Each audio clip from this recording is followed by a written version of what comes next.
Happy Tuesday, everybody. What is happening? Nice little Tuesday morning here, soaking wet.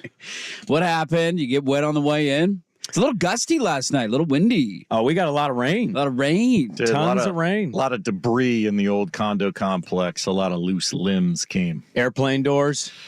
No, those are a little further east of our location. Not far from you, though. Not far. Not very far from I got you. a back fence that is like on it's a cat with 9 lives and it's used all 9 lives. And I know it's going down at some point.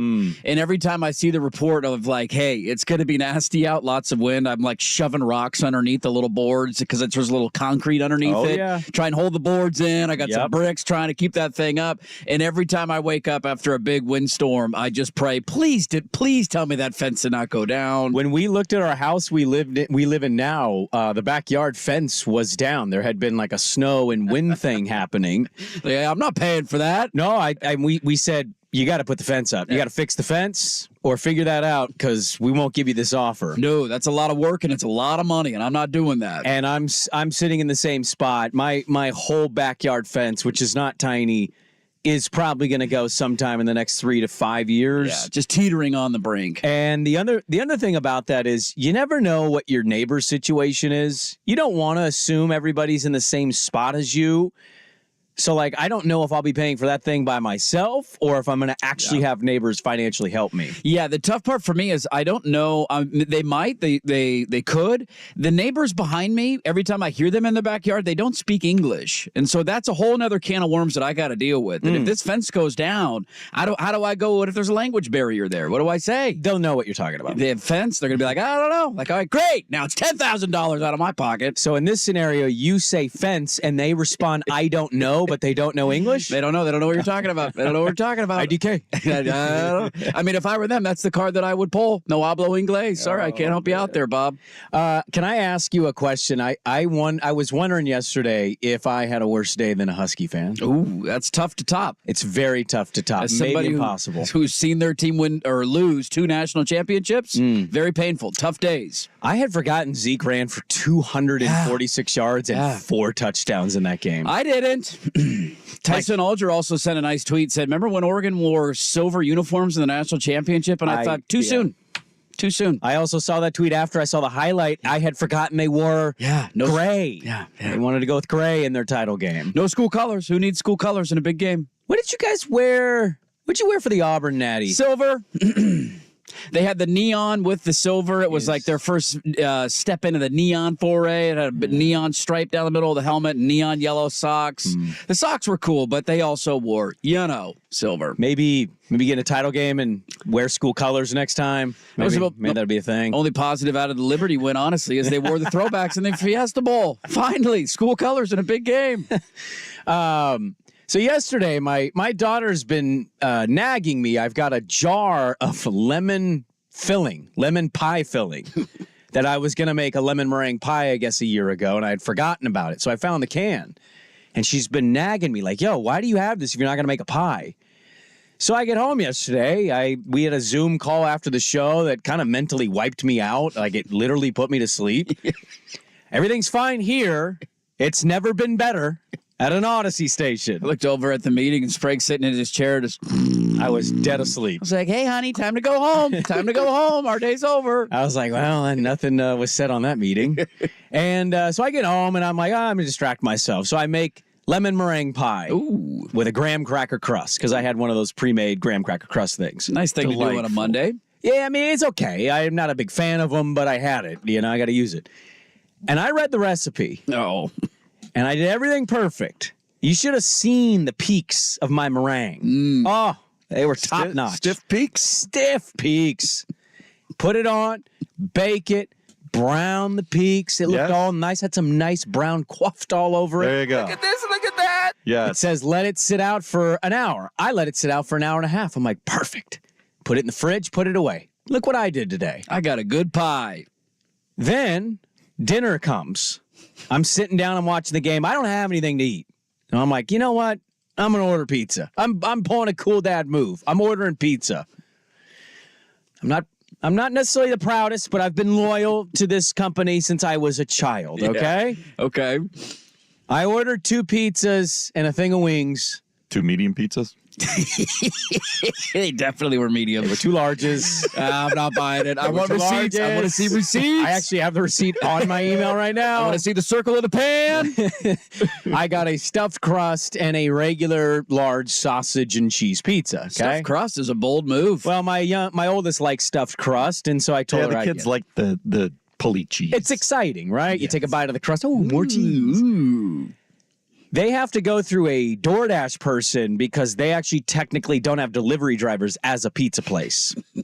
Pizza is what I will call this place. Okay. If you catch my drift there. Yeah, big fan of pizza. Well, Hot and Ready's were my college years, Yeah. and my cousin used to buy them when I was a child. So I'm pretty loyal to this no company. drivers. That's crazy talk. I know. So I get my delivery from my DoorDash driver, and I see the boxes and immediately go, this is not my order. Uh-oh. And the pizza joint's like 20 minutes away. I'm not moving at this point. The game's on. Right. And I go look at my receipt and make sure I ordered right. I did. I call the pizza joint 7 times. It goes to like a 1994 voicemail. Hello, no one is available to take your call. Please leave a message after the tone. And I'm like, what's happening here? Yeah, if they're so busy, I'm sure they're going to have time to listen to your voicemail and get back to you in a timely manner. I spent $40 on this order. I got a tiny order of breadsticks, and I mean like 7 breadsticks in a little box. I got 6 wings, not 8. And I got my sausage pizza, which had all the sausage on 2 slices. So now I'm sitting here. I've ruined dinner. I've paid way too much for the food that I got. Yeah, that's and a bad nobody's thing. answering my phone call. And oh, by the way, I'm watching now Washington unravel. So now the game is not becoming good anymore. I go sit down. 10 minutes later, my oldest comes up. Dad, what? Can I have dessert? Sure. It's in the fridge. Just have it for dinner. She gets the pie. I hear this. Oh, it's wet? And I go, what? Uh-oh. Look at the pie. I see a little liquid. I lifted the meringue off of a slice. It came fully off. It was nothing but lemon liquid, and my graham cracker crust had melted into just goo. So this is what I do. My daughter's been annoying me the entire game, talking to me at the most pivotal points of the game. Oh, yeah. My pizza order was $40, and I got none of the food I wanted. And then my pie that I spent 40 minutes doing got completely ruined. So in a rage, I grab the pie, I go to my garbage, I open the garbage, and I plan to slam the pie, except I take my foot off the garbage, the lid closes, I slam the pie on top of the lid, it goes everywhere. Pie everywhere. And now I'm looking up, and it's 34:13. There's pie all over my kitchen floor and my garbage can, and I go, I might be having a worse night than That's even tough. a Husky fan at That's this true. point. And your kid still wants dessert. Oof. Yeah, and didn't get the pizza that she wanted to on top of that. Oh, I know. Her pizza didn't get delivered. Your pizza got delivered, but her pizza, nowhere to be found. It was a splendid night. It was a great night. Those are the kind of days, because everybody has one, and they usually happen every couple of weeks or a couple of months, whatever the case. And it feels like the entire universe is aligned against you. Yeah. Like just nothing can go right. You get stuck in traffic, something goes wrong at work, you say something stupid, something bad happens, like whatever the case. You always have one of those days. And I always try at the end of one of those just to look in the mirror and laugh. Of like, could today have gone? It's like almost like the end of Christmas Vacation.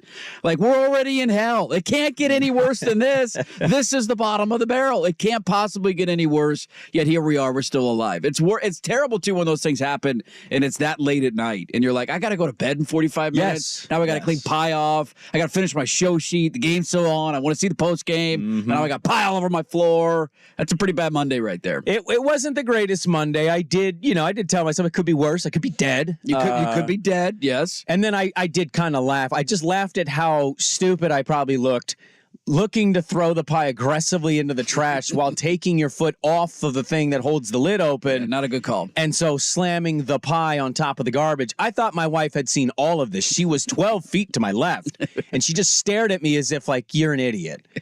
She got up and she goes, what are you mopping up? And I went, oh, you didn't see any of it? And she goes, no. And I told her everything. And she started laughing. Goes, you're such a moron. Yeah, I know. I realize this. Thank you. That's a very helpful comment right now. I appreciate the emotional and mental support you're giving me. Now, I also know, in being honest, I didn't have a worse night than a husky. No. That was brutal. No, you didn't. That's a bad night, though. Not having the right food delivery it's the one danger. Well, not the one danger. There's a few dangers of ordering delivery. I feel like I got robbed. You got robbed. And I've been loyal to that company, and everybody makes fun of that company. No, it's never anybody's favorite pizza joint. And I've been loyal since I was like 5, and I got rewarded by getting ripped off. I got stabbed in the back by a Roman. You did. Unbelievable. Down goes Caesar, man. Brutus. After all those years of support, all those years, you don't send me my stuffed crust pizza. Yeah, I used to get made fun of in college for grabbing a $5 hot and ready and showing up to somebody's apartment. And the same people that make fun of me would ask if they could grab a slice. Yeah. And I'd always give them a slice. I'm like, you know what? Okay, it's right up the road. If you ever want one, they're right there. $5, hot and ready. I lived off hot and readies for about 2 years in college. So did I. Maybe once a week, if not more than that. $5 large pizza. And it was never too hot, so you could just go pick it up. It was perfect and temperature. Immediately eat. Because sometimes you get the pizza and it's too hot. You take the first bite and you got to do the... You kind of breathe on it like a dog, and you get the steam coming off, and the cheese kind of slides off. It's not good. This was pizza that you just know.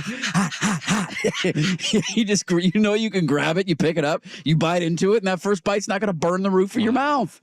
It always got the job done. It always delivered. Yeah, we had the pizza wars amongst the deliveries there at UPS. You had Pizza Answer and Pizza Time, which were local. Yeah. And then Domino's swooped in and went $6 large pepperonis. You can't beat that deal. No. I'm sorry. That's a good deal. No, it's like a big bookstore coming in, booting out the little grandma and grandpa's shop, man. You can't compete with that. We don't need you, Meg Ryan. It's a great reference by you. We used to play at Dixon, the rec center at Oregon State. We used to play there for 2.5 hours. Full pickup court basketball. I misheard the start of that, but that's okay. Dixon Recreational Center. He used to play where? What's going on here? Dixon. Okay. Dixon. And I mean, 2.5 hours of just basketball. So I was starving. I used to eat that whole large pizza by myself. Gonna fill up some protein, man, some carbs. Let's go. That's right. I miss those days. They lowered in the spring. They lowered the hoops in the old gym, Warner Gym, to 9 foot. They had 9 foot. Oh, you had some dunking going on, huh? I was like the Shaq of 9 Were foot. you yamming hoops. on 9 foot? Yeah. Really? Oh, yeah. Okay. You know what? I don't mean disrespectfully. That's kind of an upset. Not a lot of people can dunk on 9 foot. Can you dunk on 9 foot? I don't know. I don't know if I've ever tried to dunk on a 9-foot hoop. Probably not. I think I could get one of those ugly dunks right now where it like goes in. Well, but certainly, I don't know if I could now, but in college, yeah, when I was 19 and 20, yes. Not everybody could dunk 9 feet. Yeah, no, it sounds easy. It's only a foot less, but Yeah, what's a normal hoop? 10 feet? 10 footer? Yeah. Okay. Yeah, I don't think I could get 9 feet. Maybe 15 years ago. Definitely not now. I have a hoop in my driveway. We put it at 7.5 for my youngest. I turned that into dunk off. I mean, if you want people as in the age of 30s and 40s to play rec basketball, I mean, that should be a thing. We should get lowered hoop rec basketball. They have legitimate men's leagues where they play on 7.5 foot hoops. See, now we're talking. And it's just guys yamming all over now each it's other. like living out my dream in my basement. Foot, and there was a height limit, too. I think it was like 6'2" or something. Yes! Where has this league been my whole life? This was the spring. So you had regular intramural basketball, just regular 5-on-5, up and down, whatever. But then in the old gym in the spring, it was 4-on-4, 9-foot hoops, and it was like 6'2" and under. Yeah, that'd be fun. Now we're talking. Wait, why were you playing? I think you can register as 6'2", to be honest with you. I might have been 6'2" in full shoes, but I was no shoes, flat out 6 feet in bare feet.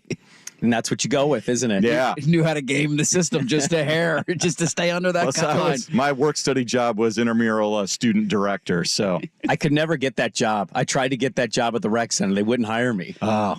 I had keys to the field house. Yeah, see, that was my goal. Yeah, there was some 1 a.m. drunk hoops at certain times. All right, let's go. Sounds glorious. Let's go bam on a 9-foot hoop. This sounds delightful. Let's just go to ESPN National. We'll just go play basketball right now. Now you got me in kind of a mode. I want to go dunk on an 8-foot hoop. There you go. See if they want a new overnight team. We'll do we'll do ESPN Radio midnight Sports to 4 Center all a.m. night. Hey. with a West Coast slant. Well, let's get it going. We have a lot to talk about today. The national championship, college football is over. The 14 playoff is over. Pac-12 football, as we know it, is over. Pac-12 football is over, and so we have a lot to discuss. We will start by doing a little title game peekaboo of Michigan winning the national championship last night. We'll start there. Dirt and Sprague, good to be with you on this Tuesday on The Fan.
credit, but damn, man, like those were just, that was kind of the game for them. And that's where maybe the point you're making, it's just the cumulative effect of getting hit and getting pressured that then makes you miss or overthink in certain situations. But that I thought was a prime example of just how football is such a funny sport. And you never know what's going to happen on any given Saturday, or in this case, any given Monday. And when you have an opportunity like that, I actually thought it was the right call. I mean, you're down 17-3. At that point, they hadn't had a stop. They couldn't get it. I mean, they couldn't stop Michigan's rushing attack at all to save their life. I love the call because you're not, what do you want to be, 17-6? Who cares You're about punt that? the ball back to the 10-yard line. And at that point, again, Michigan was running for like 17 yards a carry. So, like, you got to be aggressive there. And the play worked. They just didn't execute it. And, you know, that you have miscommunications that take place. But this was a group of quarterback and wide receivers that always seemed to be on the same page. They seemed to know each other's brains and exactly where they were supposed to be at the right time. And in that case, you have a blown coverage. Dunze thinks it's a blown coverage. I'm just running a seam. I'm just running a go route. He scores if he gets the ball. He does. Yeah. And then Penix kind of sees the safety a little bit over the top, and I'm going to throw it towards the sideline a little bit. Dunze gets spun around. If you make that catch, I think the game might end up completely different. That's how thin the margins are. And it's ironic that you have a team that hit on all those margins all season long. And then you have to go do it one more time. And in the biggest moment, you can't execute and you can't find a way. I actually want to give a ton of credit. I know we got a lot to get to with this game. Yeah. Washington's defense was embarrassed for the first 10 minutes or so. Like, that was as horrific a start as you could have defensively.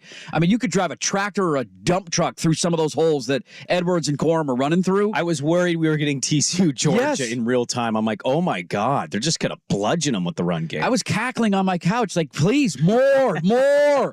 And then Michigan's offense disappeared after that. The worst part out of all this is that we have to now pretend as if J.J. McCarthy won a national championship. I know that he did. I mean, he did. But you get the point. Like, he gets the first interview. He's pointing at his ring.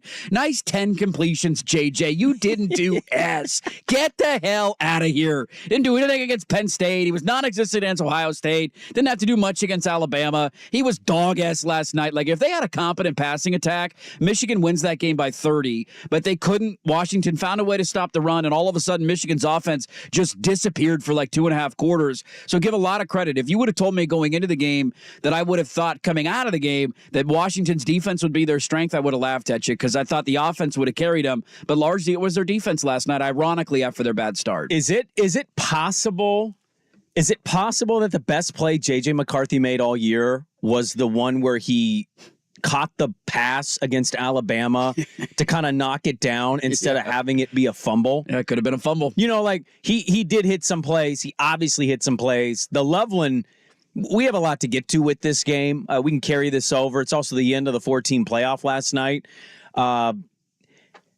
He made the plays that he needed to make. It's a little Jimmy Garoppolo-ish. It's He was 10 of 18. Okay, you're not wrong. He couldn't complete a pass for like 2 quarters of that game. But he had like 3 or 4 that they were massive when they happened. And also the run at the very end. Washington's defense snuffed that run out. Like, what you say, I give them a ton of credit for how their adjustments were. They physically kind of matched the moment after being shredded early.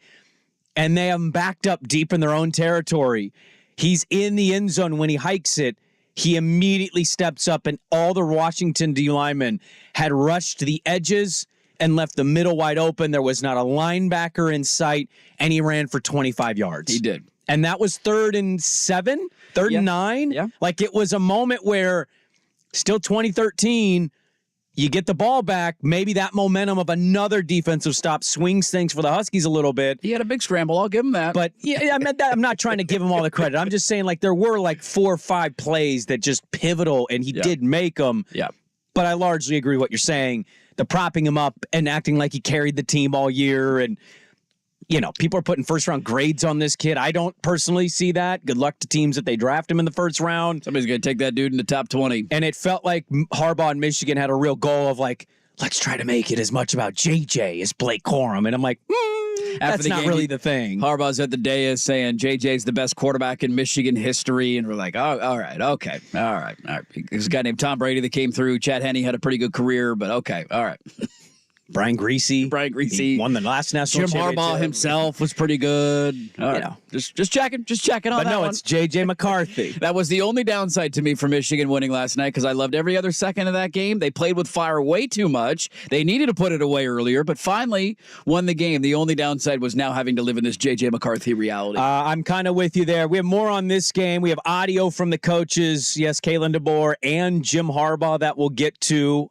Back with more. The end of the playoff era as we knew it, and hello to the new one. Next on The Fan.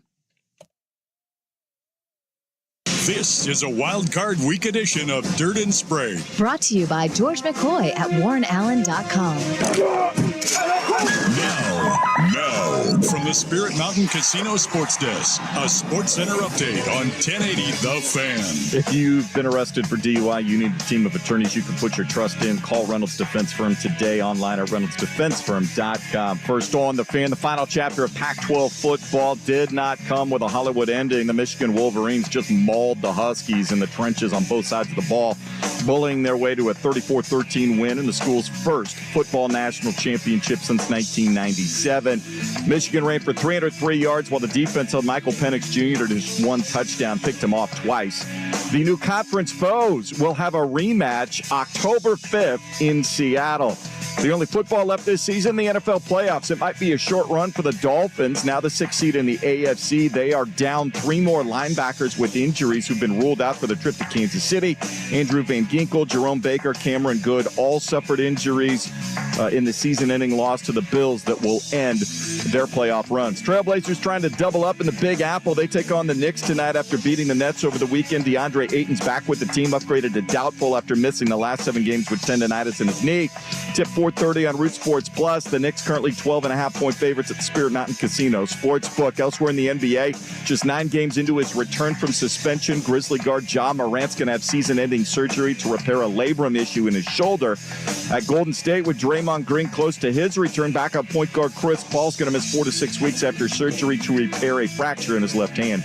More sports scores and stories in 30 minutes. Jason Swigard from the Spirit Mountain Casino Sports Desk. Spirit Mountain Casino brings you big games on big screens with big-time sports betting action. Learn more at spiritmountain.com. The home of prime time with Isaac and Sue. Weekday.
were born before the wind. Penix looks the other direction down the seam.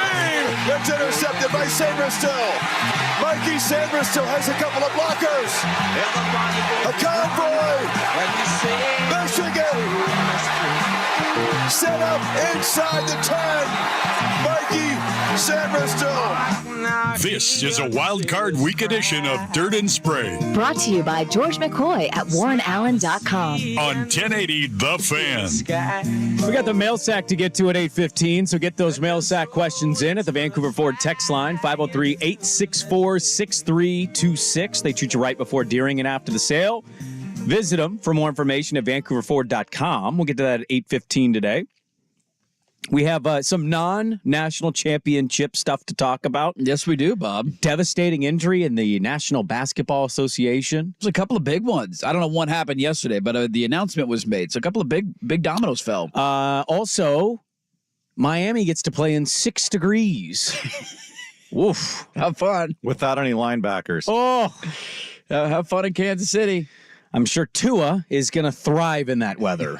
We might be in 6 degrees this weekend, too. Are we still getting snow on Saturday? Is that still a It's thing? been moved to Sunday on my weather app, and it says 33 on Saturday, 32 on Sunday. 33 with some moisture. Like, that's kind of some danger territory for freezing. Boy. We got a shot. Hope we can fly back in from San Francisco on Sunday. Have fun with that. Better hope that door stays on is what I would say. You go blow your doors off. 14 playoff is over, my man. That it is. The R.I.P. era is over. It started with Oregon losing in the 14 playoff title game, and it ended with Washington losing in the 14 Both losing to game. Big Ten teams. And getting ran over by Big Ten teams. Yeah, actually kind of similar margins, too. Wasn't like 40-something to 20-something, and this one was 34-13. I mean, somebody texted in earlier, and it's very true. Like, the games had very similar feelings. They've just, like, everything kind of not clicking for Oregon in that game, similar for Washington. You're having a hard time stopping the run. They're just a little bit bigger and more physical than you. You hang around as long as you can, and then eventually the dam breaks, and there you look up, and you're down by 20. You know what I realized in these 2 playoff games, and you could simply hear me say this and go, well, you're an idiot. And what am I going to respond with? Yeah, you're an idiot. I knew Michigan was good. I did. I didn't think the Big Ten was very good in total. And so, therefore, watching Michigan play largely nobody and then beat Ohio State, I went into that Bama game thinking, like, Bama can do this. Like, Michigan's good, sure, but they have the horses on the other side in the SEC. And that's really when I became not worried, but, like, thinking, oh, no. And this was kind of my concern, was watching Michigan do that to Bama and thinking Washington is capable of being pushed around once in a while. Yeah. Why would the team that just pushed Bama around not also push Washington around? So the game, I mean, it didn't play out exactly how I thought. I think what you hit on, what I hit on, it all came to the light yesterday, and that's why you saw Michigan hoisting the trophy. But the 14 playoff is over now, and next year we got the 12. And I don't know if the 12 is going to make it easier to win titles for certain teams, or if this is going to make it even more chaotic and madness, as some people are waking up today, Dirt, saying, well, Georgia was the best team, but they didn't get to play in the game. That's not how it works. That's not how it works. No. But the 12-team playoff will be here next year. 14 playoff is over. I mean, Georgia also had a chance to beat Alabama, and they didn't. Michigan beat Alabama. So I hate those arguments when they're made. Is Georgia probably the most talented team in the country? Yeah, but they had a chance to be there, and if they're there, they would win the national championship, but they lost to Alabama. That's how the sport works. Games have consequences. It's definitely going to make it harder. I think this expanded era pushes you to the brink in terms of depth, in terms of resiliency, in terms of needing to be balanced. Like, I thought a lot of those things for Washington. If Washington and Michigan play that game 10 times, I think Michigan wins the series, right? Probably wins 6. Maybe, 6.5 you give them, something like that. I'd go higher on them. I thought they were pretty impressive. I wouldn't. I think Washington just had one of those games where they were off last night. Penix was just off, and it's going to happen. They had how many drops did they have in big situations? When they threw the little swing pass to the wide receiver or running back, they line up in the backfield on Nixon, third down. Nixon. Like, it's just little stuff like that. It's like they haven't done that all year. And then in the biggest game, you have drops. I think that was a 4th down play, wasn't it? No, that was third down, but they were still trailing, and they had to punt after that, and they were in their own territory. That was kind of my thing, is like, I know Michigan's really centered on him. I'm just like, where's Rome Odunze? he had a couple plays, like Nixon's your guy on that play. Yeah. He had one at the end where Rome was open in the middle. He just looked at Westover the whole time. On the pick that he threw to culminate the game on 4th down, Rome Odunze was running That's the play I'm talking dig about. route, like 15 yards in, wide open. Right in the center of the coverage. Perfect. You know he's going to catch the ball if you give him that shot. They didn't do any Debo plays where they ran him. I don't know. I was texting my cousin who was a Washington alum and devastated, obviously, but I'm like, not enough Rome. Where's Rome? He's your best player. Find ways to get him the ball. Well, and I think the challenge that you're going to see kind of extended on in the expanded playoff is when you don't have depth to overcome certain things, it's really hard to win. Dylan Johnson's injury was crippling for Washington. It just was. He gutted it out, and kudos to him for trying to play. He carried it one time and went immediately into the medical tent because a big dude landed on his ankle. I thought he was done, and he came back, played the rest of the game. And then you look at his, give him credit. Oh, man, that was incredible. He had 11 carries for 33 yards. He was ineffective. He couldn't move, and we all knew it, but they didn't feel like they had an option that was better than him. That was the downside of it. And so I think when you get into an expanded playoff, it's just going to make those things that much important. And also the resiliency on one thing. And that's kind of what Washington had been for chunks this year. And it was always the big fear is that if they're one-dimensional and if you have an off day passing the football, in one of these big games, can you find another way to beat a team like Michigan? And they just didn't have anything in the run game. They had 20 carries for 46 yards. I thought they were too reliant upon it in the first half. They were a little too committed to the run. And when you don't have balance, it's really hard to win. And so I think a 12-team playoff is going to shine spotlights on all your weaknesses as the playoff goes on. I didn't like some of the highlights. Like he had that play. Penix was getting rushed to his left. Culp, it was the first half play. Culp was running down the middle. They highlighted how he didn't hit him. I think he threw a shorter pass. I hate when we take those camera angles on Twitter and we're like, I mean, how do you not hit this? And I'm like, well, first of all, your camera angle's above everything. Exactly. And second of all, are you 6'2" and 6'3" standing with an edge rusher screaming at you? Well, that's it. Penix's focus was so much more on what was directly in front of him. Yes. Than it had been all season long. They disrupted him. Like the stats, this is where stats lie. And I think Robert Saleh said this at one point a couple weeks ago. Sack total numbers are stupid. And a lot of people are like, what? Like sacking? And he didn't mean like they're irrelevant. It's just simply Michigan registered 1 sack in that game. Mm-hmm.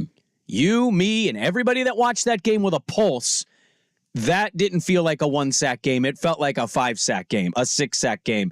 Because of how quickly they made him throw the football. It threw the rhythm off.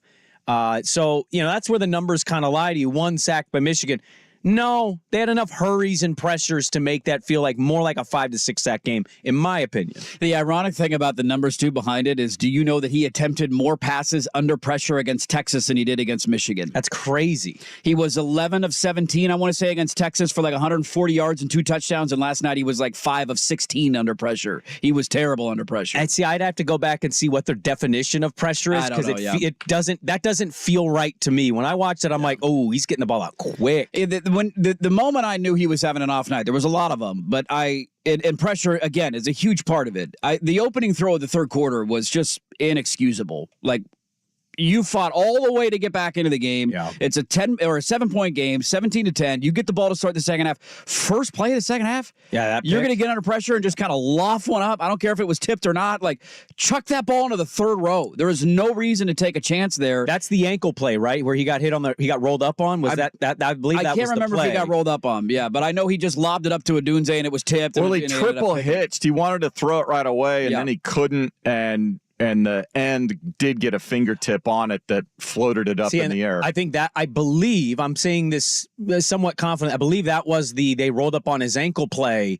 I think he was trying to throw it away, and then he got hit, kind of rolled on as he's throwing, and it gets tipped, and it's just like, and I'm not making an excuse. You cannot have that pick there. You're right. Take a sack. Like, even if it's a 7-yard loss, like, I'd rather live with my chances there than just lobbing a ball up. They went into the half with momentum. Yes, they had all the momentum. Yeah. There was a pucker factor on Michigan's sideline of like, how is this a 7-point game? Similar to the Bama game. Like, how is this only 3? You dominated the entire first half. You ran it down their throats seemingly whenever you wanted to, and then you fell in love with the pass. You should have been up by 20, and they had all the momentum, and they handed it right back to him. We'll get to some of the audio from Harbaugh and DeBoer coming up at the top of the hour. Up next, a little look ahead on something of note that's very interesting, I think, locally. That's next. Dirt and Sprague on the Fan.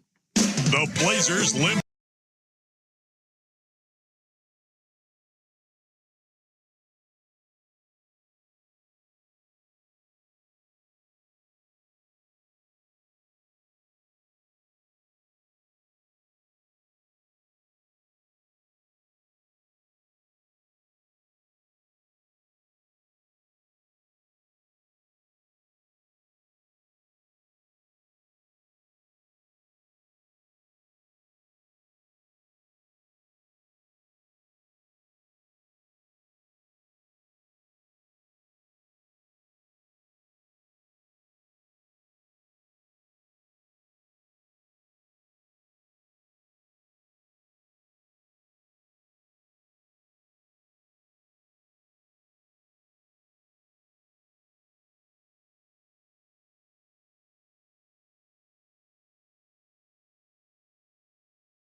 TheFan.com/rules. Tennessee. Lord, I've really been real stressed, down and out, losing. This is a Wild Card Week edition of Dirt and Sprague Brought to you by George McCoy at WarrenAllen.com. on 1080 The Fan. Be so damn tough. We'll hear from Jim Harbaugh, who's allowed to sit at a certain spot, and Kalen DeBoer, who had a great year at Washington. The playoff has changed things drastically. It makes us not care about some of the wins along the way. And I'm not saying any Husky fan out there is sitting here bemoaning the entire season now. It hurts. But like the Sugar Bowl, we're kind of at a point now where when you win that game and it's not the title game, it's like, who cares? Did you win the title game, though? That's how it works, man. Welcome to the club. It's not. I don't think it's a good club for the sport to be in. The sport is dirty and gross. And however you feel about Michigan and your hatred for Washington, I think if you could just push that to the side. I think it's been weird how we've covered, not we, but the proverbial we in the media have covered Michigan in general. Like almost no real mention of this situation that they got caught cheating.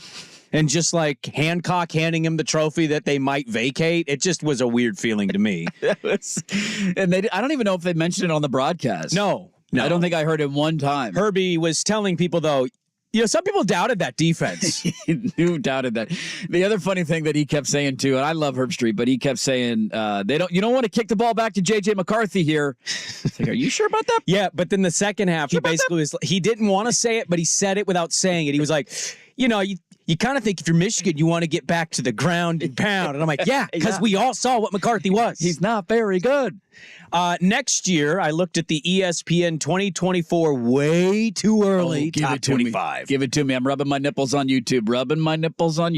Number 1, Georgia. Shocker. No surprise there. They've added a ton of guys in the portal. Let me guess number 2. Can I guess number 2? Yeah. It is either going to be Alabama or Ohio State. You would be incorrect. Who is it? Texas. Okay, that's ridiculous. Quinn Ewers coming back.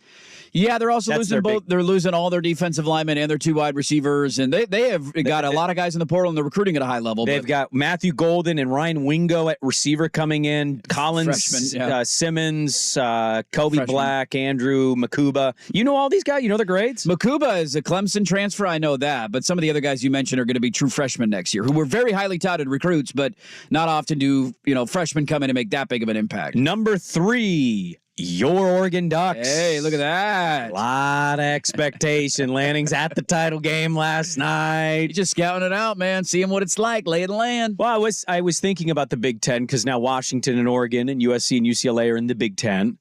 And I don't know what to make of Washington. We, on this show at multiple times, have both had moments of doubting if they'd win games, and they proved us wrong. But no Penix, no Odunze, no Trice. You're losing some dudes here. A lot of dudes. And they don't recruit at a high level, as you noted before on yesterday's show. I don't know what to expect in the Big Ten next year from Oregon and Washington. Can Washington get back to the playoff, even though it is a 12-teamer? I don't know if that's such an easy task. Now you're playing Michigan next year. And yes, you are. You will obviously play Oregon. And the Big Ten, we've seen it a couple times, just some conferences with their top-end teams, they're just bigger bullies than you, and they push around Oregon in 2014, or they pushed you around last night in the title game. I don't know what to expect, but Oregon, Washington heading into the Big Ten, what is your expectation? Any way too early expectation? I think this is now the part that I've been looking forward to with Washington football for a long time, because they've had a dream season, and as you point out, they have proven us wrong all year. But now we get to the point of figuring out, where do they go from here? And how do they go about acquiring talent? And can they simply reload, or was this a one-off where the stars kind of aligned? You won a lot of close games. You had a lot of 6th and 7th year college football guys, one on these margins and little plays along the way that went your way. And is this a one-off season, and you're going to regress back to the mean a little bit? Like we saw TCU make the national championship last year. What did TCU do this year? They lost a lot of their team. They couldn't quite reload at that same clip. And I'm not saying TCU will never be back, but they fell off. And I'm not saying Washington's not going to go to a bowl game next year. But this is the exciting part that I've been looking forward to, because I think in college football, it's a double whammy. You have to have the X's and O's and the game planning and the in-game coaching, but talent acquisition is also a massive part of it. And Washington has yet to prove, the staff has yet to prove that they can do that. And so I think next year you're looking at, and maybe years to come in the 12-team playoff format, probably 10-2 being the floor of getting in as one of those at-large bids. The SEC is going to be all over that thing, so I think a 9-3 team is going to be left out. You got Michigan on the schedule. You got Oregon late in the season, but they continue to beat Oregon, so maybe that keeps up next year. Who else they got? USC at Penn State. I don't know how good UCLA is going to be. You got to go to Iowa in October, so it's going to be a challenging schedule for them, especially in the back half. The early start of it in non-conference is relatively manageable with Weber State, Eastern Michigan, and Washington State. But I think the expectation for Oregon is college football playoff or bust. I think that would be a massive disappointment with what the talent they're bringing in, the talent they're bringing back, to not go 10-2 and make a college football playoff. I was just thinking, the expectations, you kind of take title out of it now, don't you? Shouldn't the college football world, if you're a program that's recruiting at an elite level and you're consistently a top 15 type team, I feel like expectations, maybe outside of Bama, Georgia, Ohio State, Ryan Day is on the hottest of seats next year if they don't do something big. Mm-hmm. Maybe Michigan, but they've probably bought themselves a year or two before that fan base goes rabid again. Well, we'll see what happens with Harbaugh leaves too, because I still imagine that's going to happen. There's just what I'm saying is there's only so many teams that realistically, and I still don't think it's realistic, go in and like, we got to win the title, otherwise it's a failure. No. I don't think most fan bases are operating in that sphere. No, get back to the dance. And then when you get to the dance, anything can happen. You see matchups to be right. 12-team playoff, somebody gets hurt, you get a break that goes your way, and you got a chance to win it. Maybe you host a game or something like that. But playoff should be the ultimate goal. Washington achieved that goal this year, and that'll be the goal for Oregon. And I'm fascinated to see how this goes for the Huskies because this was a dream season for them. But there's a difference, though, between getting to the top of the mountain one time and being able to compete for the mountaintop year in and year out in college football, and that's the question that they have to prove. Quickly, before we go to the second hour and hear from Jim Harbaugh and Kalen DeBoer, give me of these four teams your way too early power ranking of how they will finish in the Big Ten next year. Rough estimation: Ohio State, Michigan, Washington, Oregon. Give me 1 through 4. I'm going to go Ohio State 1, Oregon 2, Michigan 3, Washington 4. Does that mean Ohio State wins at Oregon? I don't know if it means they win at Oregon, but I do think they're going to be the best team in the Big Ten next year. They found ended their up getting Will quarterback. Howard, yeah. They just added the Ole Miss running back yesterday, who is one of the, I think, 2 backs in SEC history with back-to-back 1,000-yard seasons to start his career. Their defense is loaded again. I just don't know what Michigan's going to look like next year. McCarthy could be gone. Harbaugh could be gone. And maybe it's just a steady ship that doesn't lose its course, but I have a hard time seeing that, and Washington is replacing way too much. Hour number 2, Kalen DeBoer on the national championship and the season being over for the Huskies, and Jim Harbaugh finally able to take a seat at the table. Hour 2, Dirt and Sprague on the Odyssey app and 1080 The Fan.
an Odyssey station.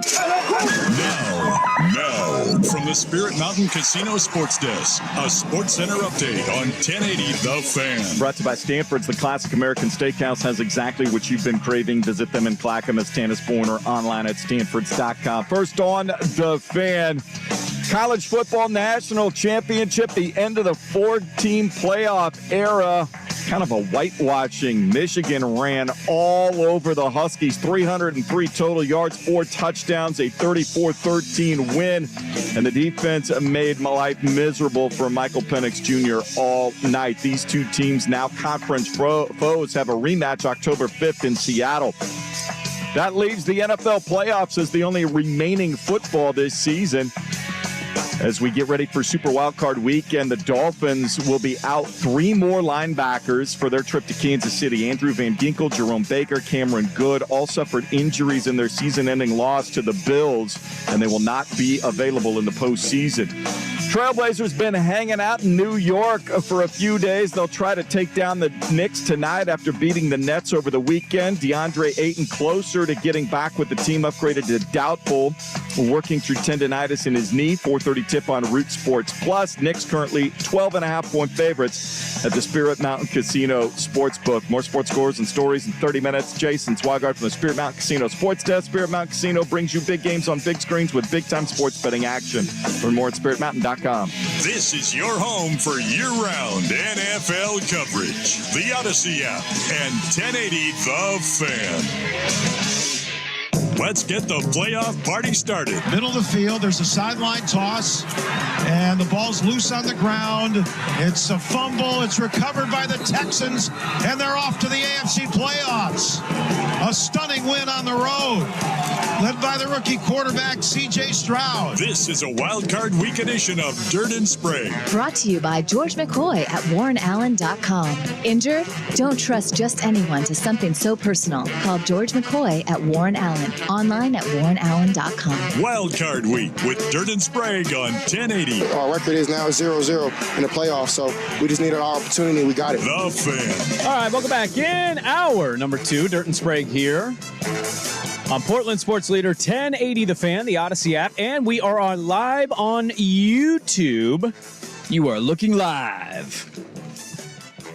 If you missed the first hour of the show, we talked a lot about the national championship game, the future of the Big Ten, the end of the playoff era. You can always catch our podcasts at the what we like to call the Service Patriots podcast section at 1080thefan.com. Check out the latest special offers for our listeners at servicepatriots.com/thefan. You can get a hold of us, as we mentioned earlier, on the Vancouver Ford text line, 503-864-6326. And the YouTube comment section is live and ready to go right now. We got the mail sack at 8:15 to get to, and we got a bunch of odds and ends to talk about as well. I'm going to get to a little NFL at 7:15. Love it. Because we've talked so much national championship, and as you've heard, it is Wild Card Weekend. That it is. I can't wait. Super Wild Card Weekend. I'm pretty excited about it as well. I like the matchups that we got. I heard a rumor from old Ben Solak of The Ringer, who's one of my favorites. He thinks Harbaugh is destined for New England. New England? That's one that's picking up steam. I wasn't aware of it until New England? I guess. All right. Okay. Good luck to you. Sure. A complete restart and rebuild. Good luck. I mean, of all the jobs you could take, New England would be the one, huh? The reason was the owner. And we don't think about that enough. Like who you want to coach for. The Spanos family, kind of, not good. Blank's not bad, but Atlanta seemingly always is kind of the same team. And some years they're good and some years they're not. We're waiting on Chicago. That will be pulling at the heartstrings. He just won a title with his alma mater. Maybe he can go back to his NFL team. And I don't think he has any ties to it, but the Raiders is another one because Don Yee, Tom Brady. Brady's trying to be kind of a part owner. It's Vegas. The one that he hasn't been connected to that I think is underrated here, I think it's Washington. I think that owner, Josh Harris, he's got kind of a track record. He's brought in now Bob Myers of the Warriors to help find the next and right replacement. I think it's an underrated spot. So we'll have to wait and see. But Harbaugh wins his first title. He did. Been looking for one of these for a long time. I thought he would rip his shirt off, to be honest with you. It would have been better. Would have been more entertaining than talking about confetti and how each confetti tells a different story. I would have preferred for him to rip his T-shirt off and pour a glass of whole milk down his gullet. Here he was, the postgame. Reese Davis. I felt for Reese Davis. Reese Davis. He had already had a Rose Bowl interview thing that didn't go well. So I think everybody kind of knows in the media, wrangling Jim to talk is a struggle. And Reese was not going to let Jim Harbaugh just waltz off the stage. Jim, you might want to stick around. The trophy's being handed to you. And so Reese Davis was able to get him in the postgame. Here he is asking Harbaugh about the journey and what it meant to get to this title. It was a journey, a spiritual journey. Just took counsel from God, the Holy Spirit, this team, everybody, unanimous support for each other. I ain't got a question, but my dad does. Here it is. Jack Harbaugh, what's your question? I have a question. A question, if I might. Who has us? No! They're the Mandelbaums. They are 100% the Mandelbaums. He looks exactly like his dad, and he talks exactly like his dad. A question, if I might. Who talks like that? Dude, he got offended. I was watching the pregame stuff, and there was a hit with Ryan McGee. No, not Ryan McGee. Who's the Southern? Is that Ryan McGee? Who's the, yeah? Marty Smith? No, Marty Smith. That's the name I'm thinking. Ryan McGee's his co-host on the That's weekends. right. Okay. Yeah. So Marty Smith did an interview with the Harbaugh parents, and the Harbaugh dad got very offended that people called Jim Harbaugh weird. And then afterwards, the dad got offended? The dad got offended. He's like, if weird means loving your family and being a good coach and caring about other people, and he like went on this long tirade. And then they tossed it back to Reese Davis, and Reese was like, I mean, Mr. Harbaugh, I understand what you're saying, but Jim is weird. He is very weird, and it's okay to say that. Reese Davis also extending his interview with Harbaugh and asking him the accomplishment of the team. 15-0. This is a spectacular team, and I would just say there are over 100 Michigan men that are on this team in uniform tonight, and what they've done for the last 372 days is amazing. They're champions, simply known as national champions. Pull it down! Pull it down! We did that! We did that! Pull it down. We did that. What does pull it down mean? Am I missing something there? What was he pulling down? I think it's I don't know. It might be an internal thing. Something in the locker room. There's got to be something that you a banner or something like that. Because when you raise the championship banner, you don't pull it down. No, maybe pull the rope for the banner reveal. Pull it down. Okay, all right. Or maybe it's a weightlifting term. I figured that had to be some team thing inside the locker room that became a thing. His dad's wrong. He is a big weirdo. He's an absolute weirdo. He is an odd man, and look, he used to coach my team, and I even knew it in the moment. Like, he's kind of a different duck. I feel like he's gotten even weirder as his career has gone on in Michigan. Yes, he has. It's one of the big parts about hiring Jim Harbaugh. You have to be able to get along with him. Yeah, you got to manage that. Yeah, that's why he doesn't last very long at everywhere he goes. He had this to say. They were asking, what does it mean for Jim Harbaugh? Like, let's not talk about McCarthy or Corum or any of the offensive linemen. What does this title just mean for Harbaugh? This was my favorite answer. For me personally, I can now sit at the big person's table in the family. They won't keep me over there on the little table anymore. My dad, Jack Harbaugh, won a national championship, and my brother won a Super Bowl. So it's good to be at the big person table from now on. I mean, that's a funny answer, but also there's a lot of truth behind that answer. Oh, there's 100. I think that's as genuinely honest as you'll get from him. And I'm gonna guess when they all get around the table around a holiday and nobody's around, that both John and Jack give it to us endlessly. Well, especially wear John. one of these on Thanksgiving dinner. Exactly. Like, Bring out the check out your jewelry. What do you got there? Hey, Jim, as John puts his fingers near his face to show the ring. Who did I beat to get this ring? Do you remember that game? I don't remember who I played. He strikes me as they don't actually physically fight, though I wouldn't put it past him. that when his brother razzes him at holidays, he has to go to the garage, take his shirt off, and do push-ups to get his anger out. Fire himself up. Also, I'm now enjoying the mental image I have in my head of Jim sitting at a children's table at Thanksgiving, knowing he deserves this until he earns his way to the big boy table. He's probably the guy that put himself there. Yes. Like, I have to go sit at this table. He's got a paper plate. Yeah. He's not allowed to have a real plate. His knees are up to his elbows as he's eating turkey on his paper plate, and he's drinking his ice-cold milk. That's what I mentally see until last night when he finally gets to go to the big boy table. And now he gets to go back to the big boy league. Now he's back to the prime time. Kalen DeBoer, never fun to do these interviews. I felt for him. I felt for Kalen DeBoer. Kalen DeBoer seems like a good dude. A pre-game speech given to his Division III team when they won their championship years ago, and he had more hair.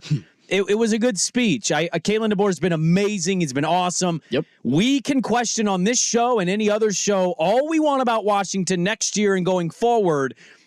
But if he's there, I think most Husky fans hear what we say and just kind of roll their eyes and go, okay, keep doubting us. We'll keep proving you wrong. Yeah. Kalen DeBoer on just how this game unfolded for the Huskies. We had some self-inflicted wounds that we did to ourselves, just some penalties, some plays that we are usually going to be making. We just didn't quite make them. It's not like anyone's not trying. I mean, they're giving everything they had. I could see it. And can tell in the locker room that they left it all out there just by the pain that they're going through. And, that's, again, there's a piece to that where Michigan did some things as well. Obviously a very good football team. And get away with holding. Cougar fans had a lot of fun with that one. Well, yeah, touche. Yeah, sometimes what comes around goes around. It just, it was odd to call the holding on that Washington deep out with Odunze, and then the very next Michigan possession, clearly holding on a throw that ended up being a big play. Yeah. And they swallowed the whistle. Here was DeBoer, just talking about the veteran guys, the guys who helped kind of bring this to the forefront and make Washington football matter a lot. Here was Kalen DeBoer on those guys. I think it's pretty clear what these guys are made of. When your hardest workers are your best players, you have good things happen. And these guys led us in a way through great character, and they just grown as leaders, and they brought a lot of people with them. They held each other accountable to another level. And, when you see players care so much about what's happening on the football field, when you see them love each other, when you see them have expectations, and when you fall short like we did tonight, I'm sorry.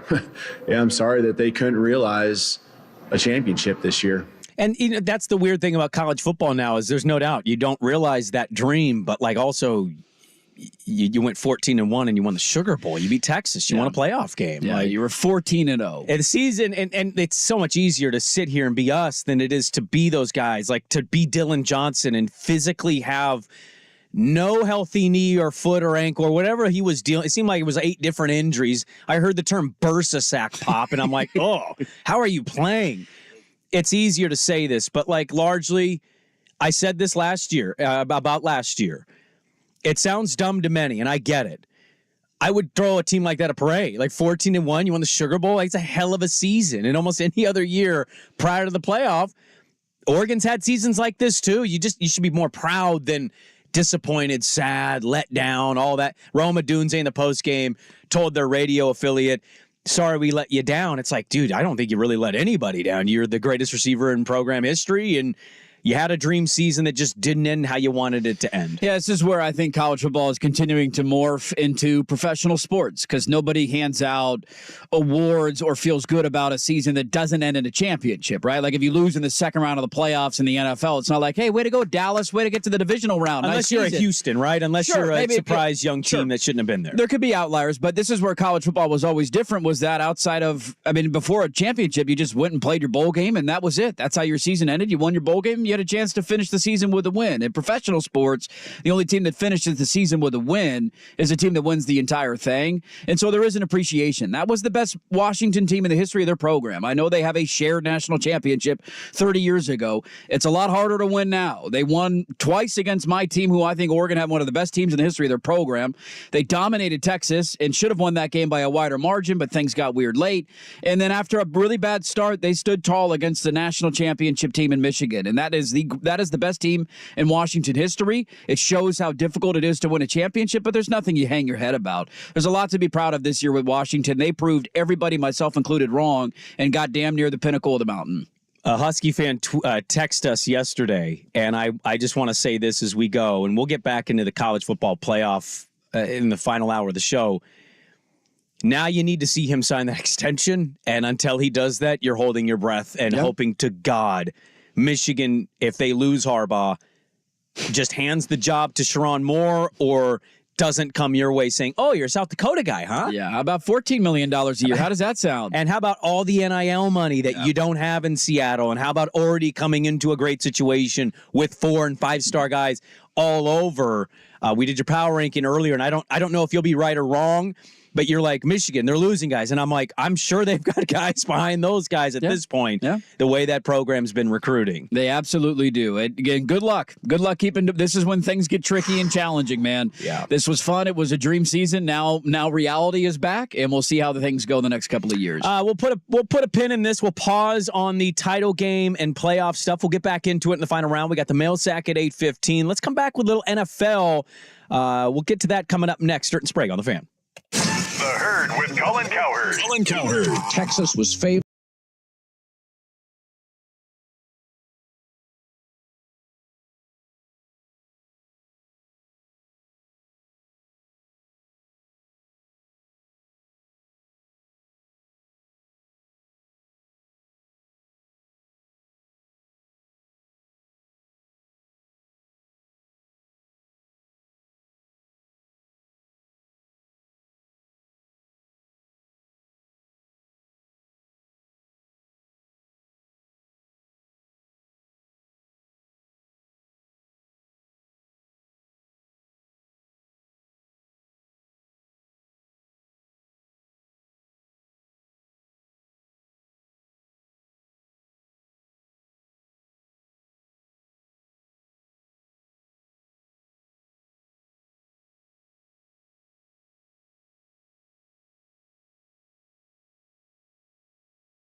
This is a Wild Card Week edition of Dirt and Sprague. Brought to you by George McCoy at WarrenAllen.com. On 1080 The Fan.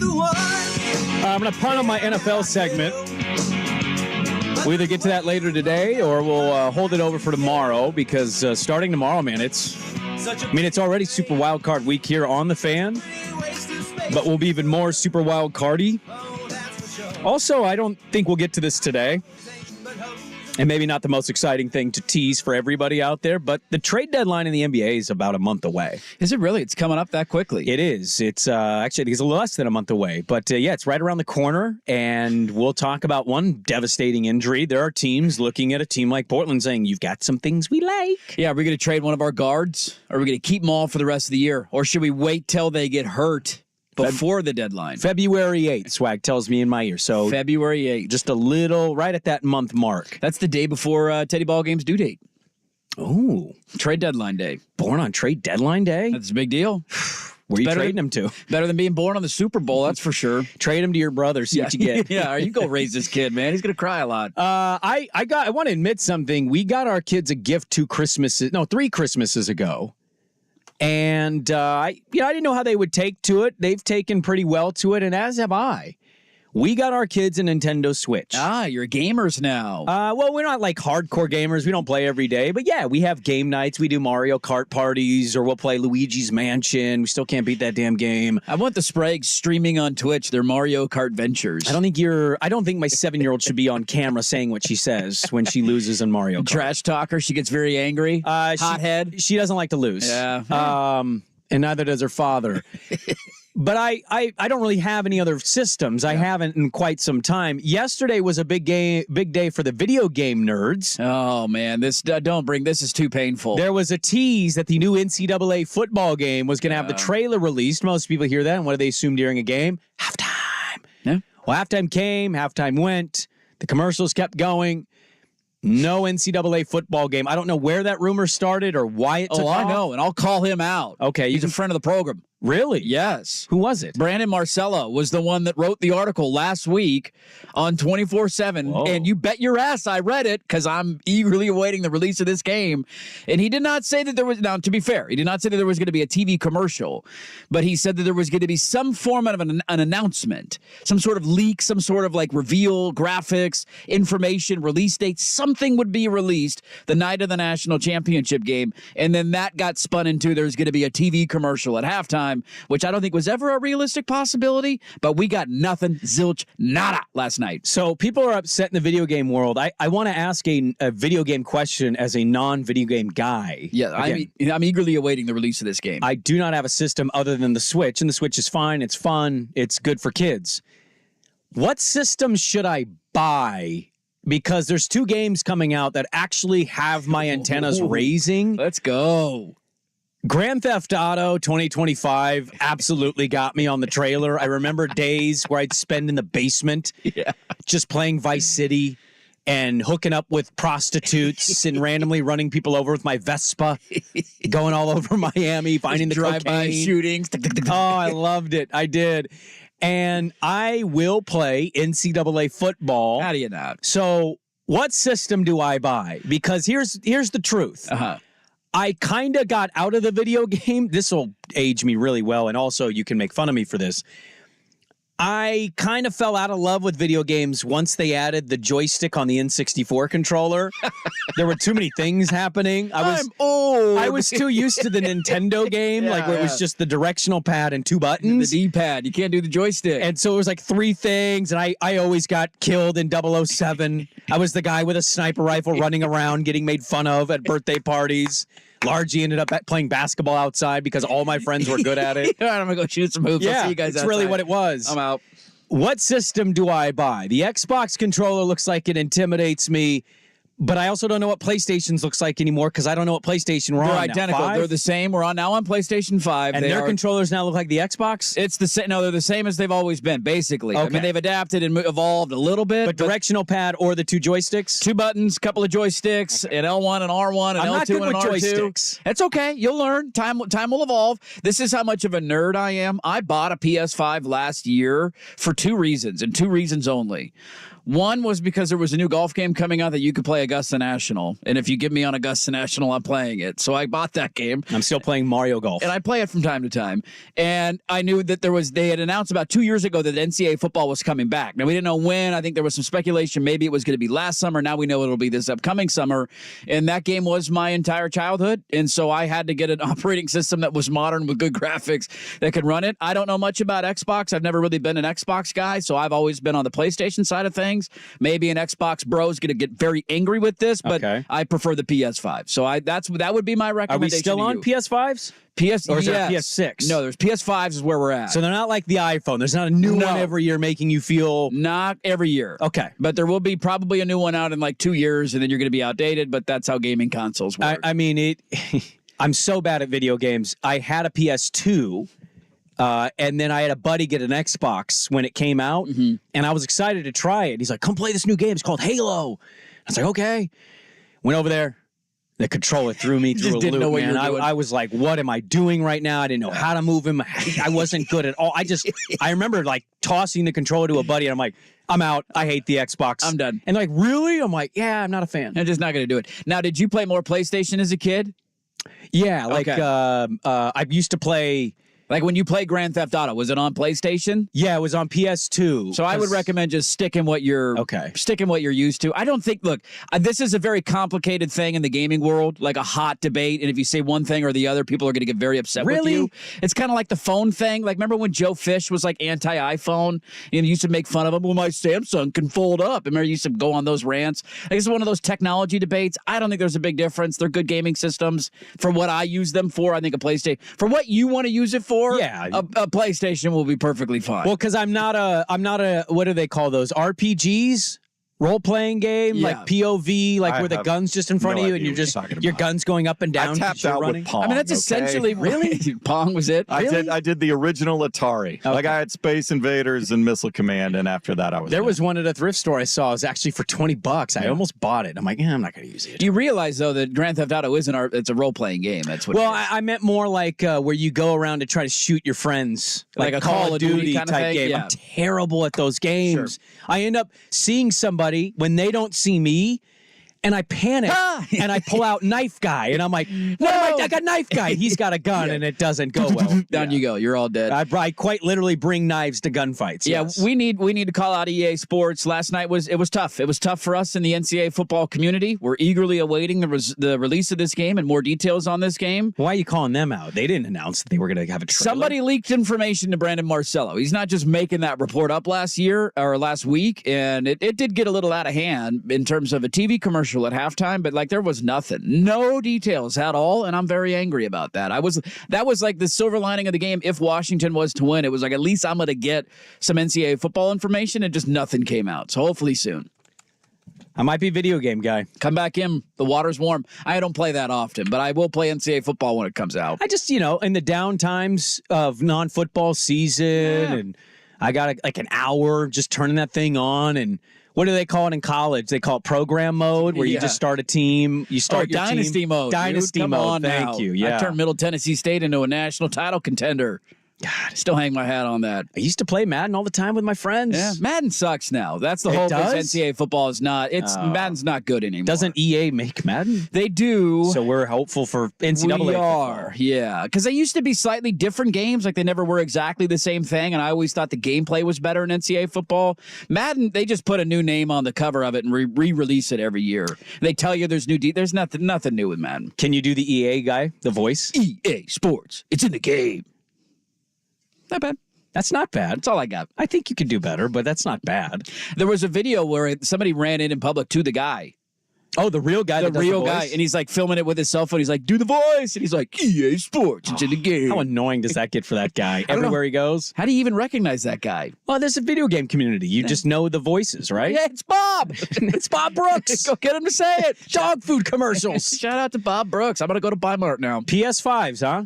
That would be my vote, but you do what you do, boo. All right. Well, sorry to the video game fans out there let down by no trailer of NCAA football. I cannot wait to see Oregon State in the playoff when I play that game.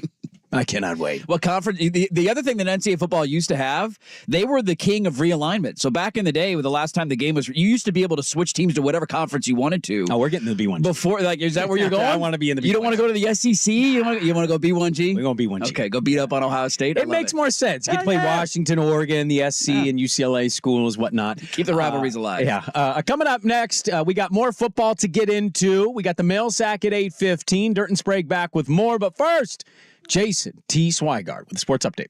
This is a Wild Card Week edition of Dirt and Sprague. Brought to you by George McCoy at WarrenAllen.com. Now, from the Spirit Mountain Casino Sports Desk, a Sports Center update on 1080 The Fan. Brought to you by Toro Mexican Kitchen. Transport yourself to Baja, Mexico with delicious regional dishes and cocktails. Book your table today at ToroPDX.com. First on The Fan, the final chapter of Pac-12 football did not come with a Hollywood ending. Michigan Wolverines simply mauled the Washington Huskies in the trenches on both sides of the ball, bullying their way to a 34-13 win, the school's first national championship since 1997, running for 303 yards and 4 touchdowns on the ground. Now they're conference foes, and there is a rematch scheduled for October 5th in Seattle. That leaves the NFL playoffs as the only football left this season. The 6-seeded Miami Dolphins in the AFC will be down 3 more linebackers for their trip to Kansas City. Andrew Van Ginkel, Jerome Baker, Cameron Good, all suffering injuries in the season-ending loss to the Bills that will eliminate them from postseason play. Trailblazers looking to double up in the Big Apple. They take on the Knicks tonight. They beat the Nets over the weekend. DeAndre Ayton is back with the team. He's been upgraded to doubtful after missing the last 7 with tendonitis in his knee. 4:30 tip on Root Sports Plus. Knicks currently 12.5-point favorites at the Spirit Mountain Casino Sportsbook. Elsewhere in the NBA, only 9 games into his return from suspension, Grizzlies guard Ja Morant going to have season-ending surgery to repair a labrum issue in his shoulder. And despite the Pacers win over the Celtics last night, Tyrese Halliburton left in the second quarter, did not return. He will have an MRI on his hamstring later today. More sports scores and stories in 30 minutes. Jason Swigard from the Spirit Mountain Casino Sports Desk. Spirit Mountain Casino brings you big games on big screens with big-time sports betting action. Learn more at SpiritMountain.com. Go deeper on the Trailblazers. The Rose Garden Report.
don't you wanna go? This is a Wild Card Week edition of Dirt and Sprague Brought to you by George McCoy at WarrenAllen.com. on 1080 The Fan. All right, we got some big injuries in the NBA we got to get to here in a bit. A couple more thoughts on the national title in the final hour. Don't forget, by the way, the mail sack coming up at 8:15. Get your questions in. 503-864-6326. That is the Vancouver Ford text line. One of our P1 saying you move Ohio State. I read OSU. Oregon State and Washington State into the Big Ten. Okay. Move Michigan State and Iowa to the pack. Make them stand alone. Nobody wants to play Iowa. Screw Michigan State. I'm kind of on board with that. I'll swap you guys out in my NCAA football dynasty mode next summer. You know what's funny, and I know their offense isn't very good, but somebody took a screenshot when that game started to kind of go back and forth, and it was punt, punt, punt, field goal, punt, punt, punt. And it was like, welcome to the Big Ten. This is Big Ten football. This is big boy football. A lot of truth to it. And a lot of punts, not a lot of offense. Well, that's why we have those sweatshirts. That is true. Somebody saying as a new father, it's cute that pending new father, Dirt, believes he will have any time to play video games.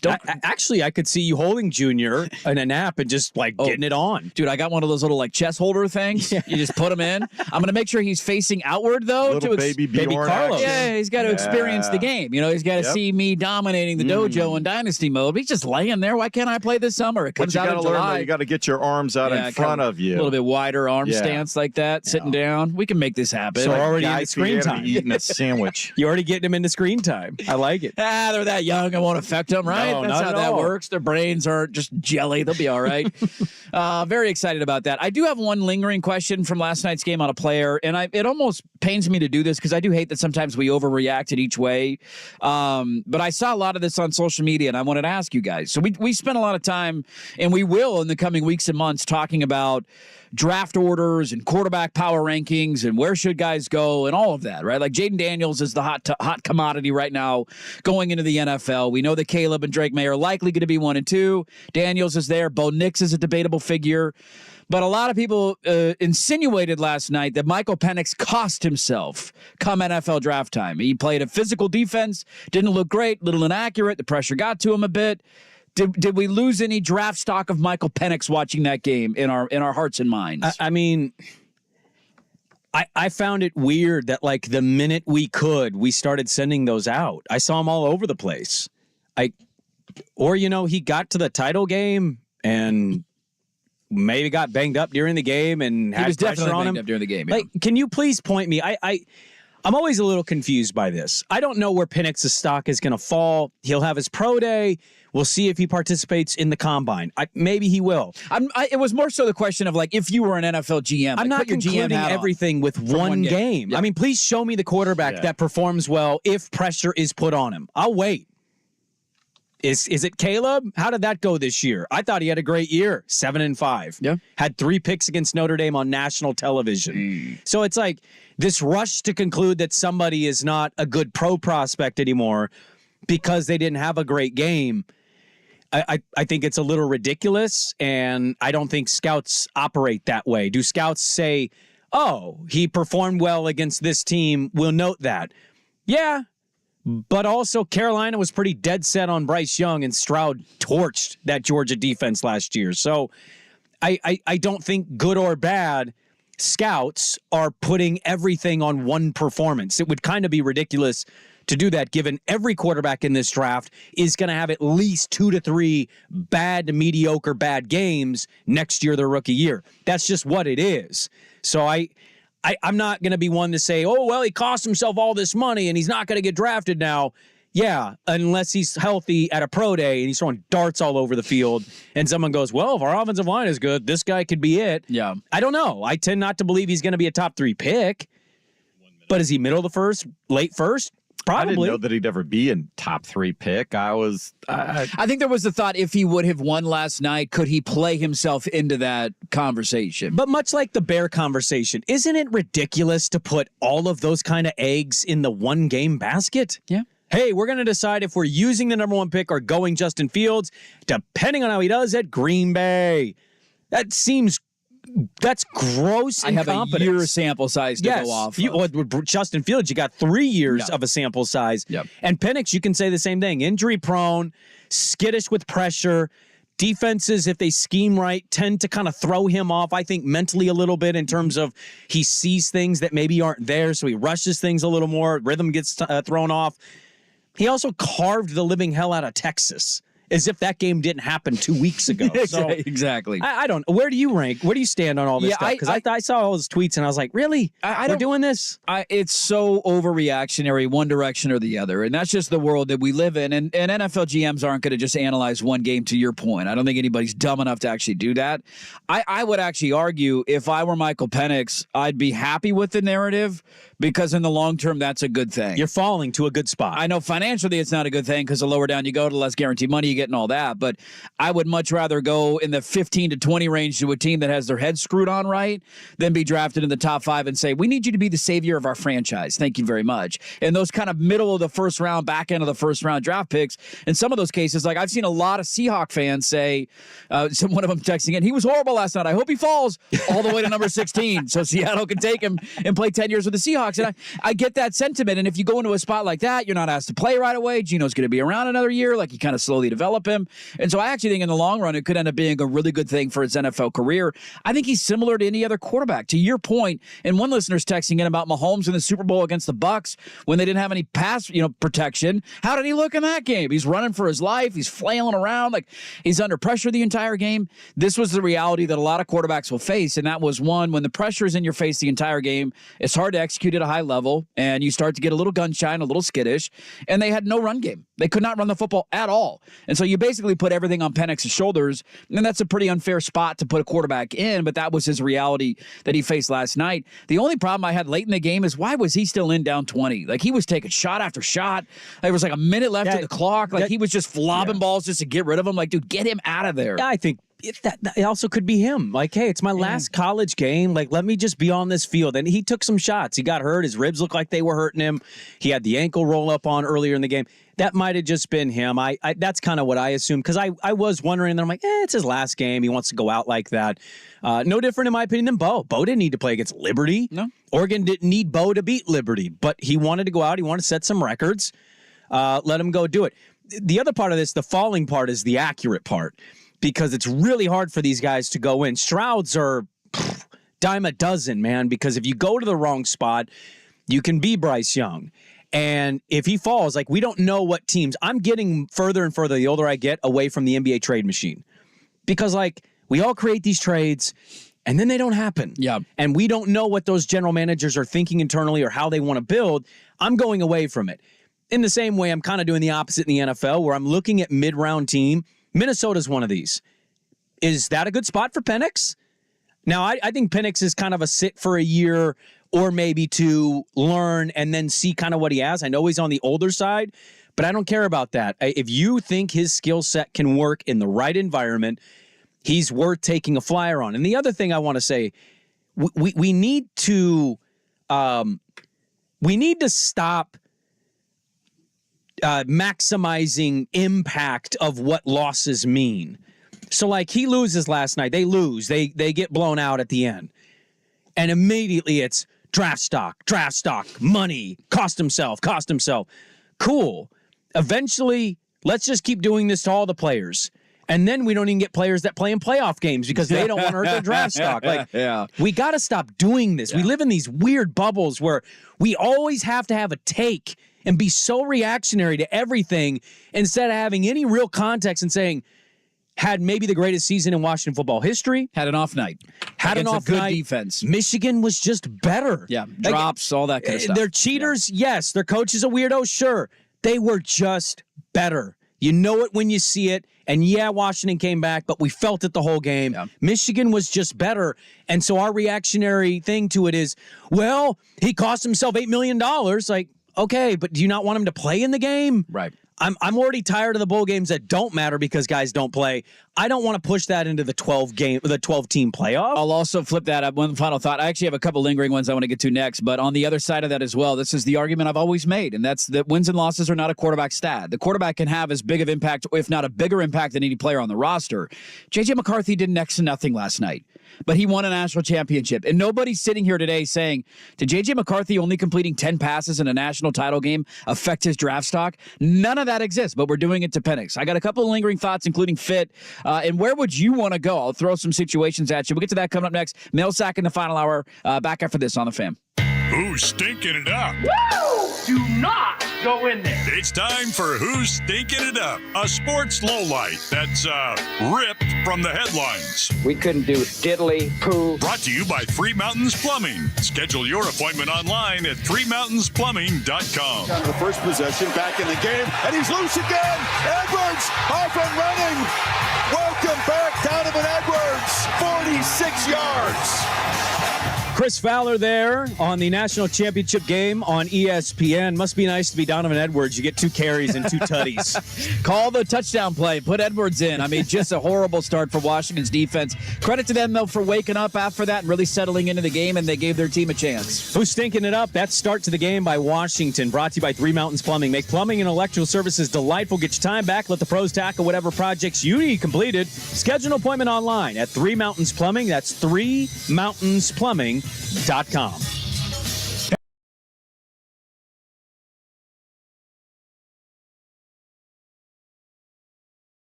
This is a Wild Card Week edition of Dirt and Sprague. Brought to you by George McCoy at WarrenAllen.com. On 1080 The Fan. YouTube live chat is on fire as always this morning. Thanks everybody for watching. Currently 69 people watching. So nobody turn it off, nobody turn it on. Let's stay at 69 as long as we can. It'd be really funny to Twitch playing video games at 37 years old. I guess when GTA 6 comes out, I'll be like 39. Your kids are almost out of the house, man. This is going to be your new future. God, I'm going to be 39 years old in 2 years. Sitting at home, drinking a Code Red, playing some GTA. Some bonbons. Dude, I'm going to be 40, and we're still going to hear how we're enticing to young listeners out there. You're big for the young demo. Yeah, you know that. You're really good with the 22-year-olds. You're almost over the hill. Leo DiCaprio? Let me ask. I want to ask this question. So we were on Penix there in the last segment talking about him and his draft stock. And I agree with you. We way overreact and always have to have a take when in reality, man, like it wasn't off. Like Michigan is a great team and a deserving champion. I'm not taking anything away from them. Washington also just had an off night, like drops and missed throws. And how many times, and Washington fan can say this with certainty, I'm sure, how many times was Rome Odunze running wide open down the sideline and was he missed on a big play? Yeah. I gave you the stat last week, previewing the game, that in situations in which their win expectancy was below 50% this year, so all the games they trailed, all those tight games they were in, Penix threw the ball to Rome Odunze 21 times. He was 19 of 21 for like 280 yards and 3 touchdowns or something crazy. They just didn't miss. And then you get that happens last night. He just had an off night. It doesn't mean his pro career will be any different. Hell, Bryce Young didn't even make the damn college football playoff last year, and he was still the #1 overall pick. C.J. Stroud couldn't beat Michigan and didn't look good in those games, and he just had one of the best rookie seasons we've ever seen from a quarterback. Did Zach Wilson win the national championship? No, he did not. Did he just make a good play in gym shorts at a pro day and everybody like creamed themselves and got excited? Yeah. Justin Herbert couldn't beat Arizona State late in the year to get to the college football playoff. And then everybody was like, well, it's Tua for sure. You take Tua all day. Let me ask you this, though. I thought we'd have some fun with it since we were on it. I was looking at the draft board. We don't know quite yet who the the playoff teams and where they'll be drafting because that depends on what happens this weekend. If you're a quarterback, I'm going to say you're Michael Penix or you're Bo Nix. You're sitting there on draft night. Where is it this year? Vegas? Where are we going? Do we know? Okay. Here are your teams that could be drafting a quarterback. Giants at 6, and this is outside of the top 5. Teams can trade up for sure. Giants at 6, Titans at 7, Falcons at 8, Jets potentially at 10, Vikings at 11, Broncos at 12, Raiders at 13, Saints at 14, Seahawks at 16. I mean, legitimately, every single one of those teams might be looking at a quarterback. Some might wait until later in the draft to take a flyer on a guy because some of these other guys are gone. Is there one situation that jumps out more than the others there? I mean, I don't think there's one that's amongst the others. I mean, you could certainly make arguments for a couple good ones there, right? If you fall past the top 4 or 5, because the Giants at 6, right? Giants at 6. Dayball's a great coach. Yes. He helped kind of give Daniel Jones a good name for a year, even though he only threw 11 touchdowns that season. You also have to play your home games in cold weather New York, in games where you can't see your receiver because it might be snowing so thickly. You got Tennessee, but I think they have Levis. I think they're okay there. Maybe Atlanta because you get a dome. And your opponents are in the NFC South, so you get 2 dome games with your team and the Saints. I don't know. I don't know if there is one. Minnesota's a good spot because I like Kevin O'Connell. They got 2 elite receivers. Stidham seems to think he's the actual answer for Denver and says, I'll prove I'm the franchise guy. And I'm like, oh, God, if you're a Denver Bronco fan, you better hope not. The Raiders, who is their coach? Is it Pierce? Yeah, I don't know. Do they go Ben Johnson? They go Harbaugh? I don't know what you do there. Seattle, I think, should look to a quarterback for youth to just build one up because I don't think it's Drew Lock. And long-term, we know it's not Geno Smith. Also, what's the coaching situation after next season? Carroll says he's coming back. I hate to do this, but again, this goes back to my original point. We always have to give a take on everything when nobody operates in their life that way. You don't run around all day and just have a take and opinion on every single thing. And yet you're sitting here asking me which one. Dayball. I think Atlanta's got good weapons. We'll see what the Bears end up doing with their first pick. Maybe they don't go quarterback. Because they're at number 9, too. Their own pick is the 9th pick, and they might slide down, and they still could take a quarterback. The Jets also need a quarterback. Minnesota's got a good offensive coach. Denver and Peyton, if you believe. Vegas, New Orleans. I think there's 4 to 5 teams that you can make any argument you want, but they're all quarterback desperate. So it's just a matter of what they like in Michael Penix. It's hard to evaluate that. I don't think there is one that stands amongst the others. If I had to pick one, this is the making me give a take thing. Maybe Minnesota. Yeah, I think that's right. Justin Jefferson and Kevin O'Connell. Okay, but I don't know what their offensive line's going to be next year. Yeah, I think I would go Minnesota too. The offensive line is the question. Defensively, haven't been very good at times over the last couple of years, but they seem ready to move on from Kirk Cousins. That just seems like a divorce that will happen. Well, he popped his Achilles. You even going to be ready for next year? Yeah, I don't know. I mean, come on. Don't you know you can recover from those in 2 weeks now and you're going to be back? But I look at the head coach situation. I'm not sure about it in a lot of these places. I do like Minnesota's head coaching situation. I also think they have a good nucleus of targets and weapons to throw the football to, which is a good place to start. But again, offensive line is a question. I like going to a place where there's an offensive head coach and I got pieces around me. And I feel like of all the situations there, Minnesota can make that argument the strongest. Nothing's a guarantee. And I don't even know if Minnesota's going to draft a quarterback at 11. Right. They might re-sign Kirk Cousins, and that's where they want to see a couple more years and see where this goes. Maybe you get him cheaper because he popped his Achilles. I don't know. But of all the spots there, I would be identifying Minnesota at 11 for the reasons that we're listed. Seattle would be a really cool story for obvious reasons. Gino would know that he's not for long for that job, so you bring Penix in and you say there is no rush here. You might not play at all this season. Yeah, I mean, the Jordan Love thing is working in Green Bay. Sit him, man. It is. One that catches my eye of like where I don't think I want to go. I don't want to go to the Jets. Yeah, I want nothing to do with it. Aaron Rodgers, I think in back-to-back answers, said, what do we need to change next year? We need to get rid of the non-football BS that's in the building. Yeah. And then in the very next answer said, wait for my response to Kimmel on McAfee tomorrow. Zero self-awareness, an absolute internet pill-brained moron.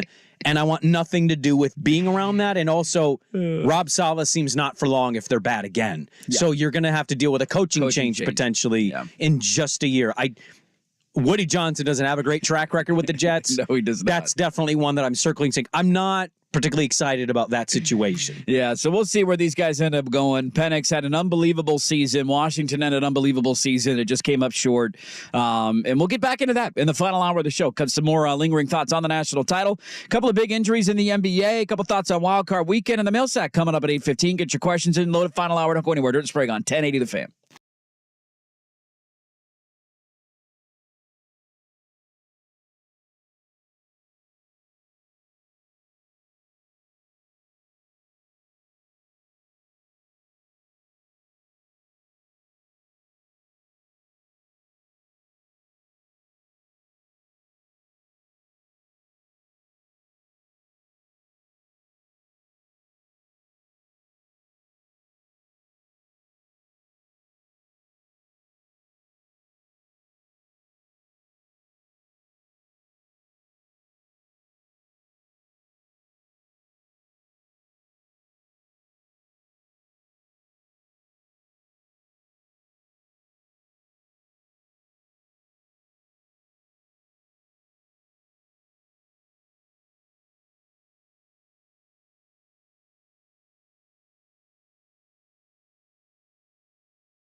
From the Spirit Mountain Casino Sports Desk, a Sports Center update on 1080 The Fan.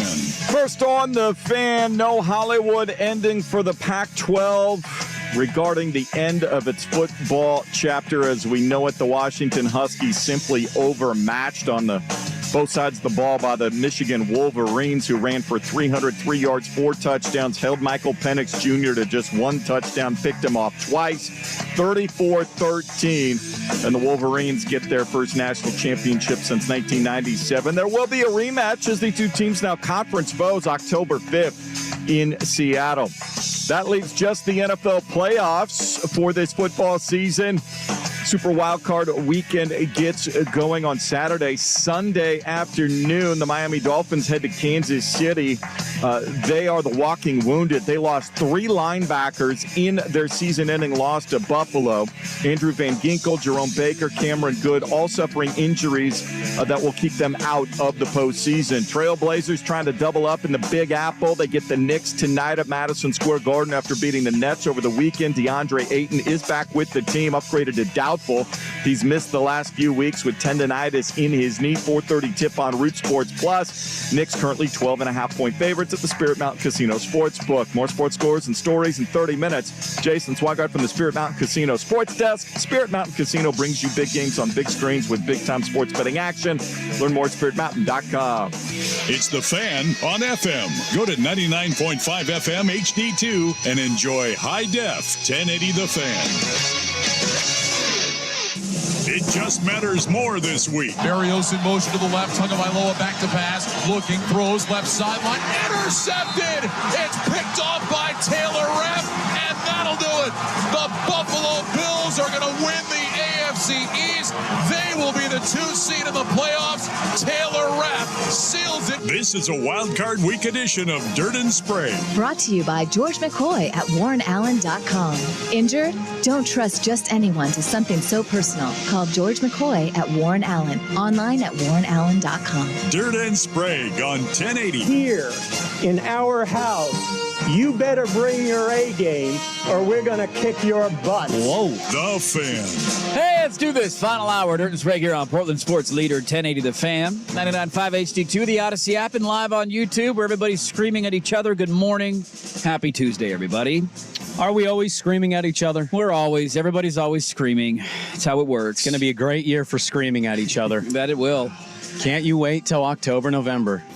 We're like 2 weeks away from the first primary, or a caucus, I should say. The Iowa caucus? Yes. It's right around the corner, Bob. I am asking a serious question, and you would be you'd be better at answering this than I. Like, does it matter anymore? Because like one party's just giving the nomination, and the other one's the president. So like, unless a surprise comes, no, it doesn't. Okay, none of this matters. All right. Yeah, I'm finishing off my Jimmy John's breakfast sandwiches that are not breakfast sandwiches. They're making me a little gassy this morning. More than a little, and you're doing things in front of coworkers now. I would like to say I think I deserve some merit badges here for going into the hallway to fart during commercial breaks. I'm not just smoke bombing you in here. And then I realized our boss is here, and that last one was a little loud, and hopefully she didn't hear it. So good morning to Kim. We love you. By the way, Swag, he's saying I kind of should be thanking him. Yes. He's not farting in a hallway. He's farting right opening through the door. I'm not pointing it at you. You don't got to walk through. You don't got to waft it over here. But I drink 25 ounces of water every morning and then my coffee. I have to take like 3 P's a show, and you're farting right where I walk through. Plenty of time to air it out. Plenty of time. It's also you're wearing sweats, so you're trapping more of that gas in there than you think. It lingers in the pants. Yes. Yeah.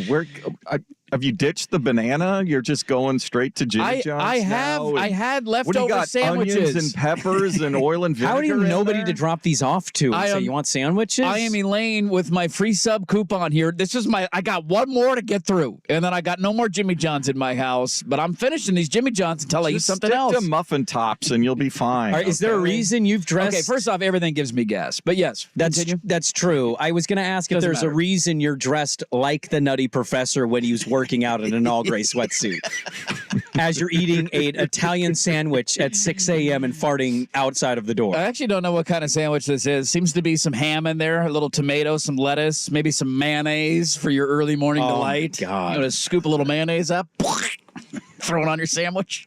Not interested in that at 8 a.m., no. Hey, Tyrese Halliburton got hurt last night. Slipped on a wet spot on the floor. Down he goes. Down he goes. That MRI hammy. on the hammy today. They won last night, too, over Boston. Over What was Boston. it, 130 to 130 or something crazy? That tracks with Indiana. They had to, like, carry him off. He couldn't walk off. That sucks. He's done. Ja Morant's done. Dude, if Halliburton's done, which if it's as bad as it looked might be the issue. The Pacers are done. Well, I mean, you could already argue they're done. They're not going to win a championship anyway, but yeah, it sucks to not be able to watch. He's been awesome this year. Do they need Malcolm Brogdon? Do they want to stay in the playoff chase? Do they got any pieces we can trade Brogdon for? You want to bring him back to Indiana? Yeah, let's do it. I totally forgot he was in Indiana. When did he play in Indiana? Before Boston. Oh, okay. Yeah. People remember that. Duh. Indiana was great. Everybody was watching Pacer basketball. See, this is the problem in talking about these things. You largely go, oh, he was there, and I just think you're kind of representative of the audience, so I kind of feel like, what's the point of talking about it? The last Pacers team that I remember is Paul George, Roy Hibbert, and Lance Stevenson blowing in LeBron's ear. You know that was over a decade ago? That was the last time the Pacers were relevant. They haven't done anything since then. So what are we talking about Pacers basketball for? Outside, they have the Duck. Is the Duck still there? Duarte?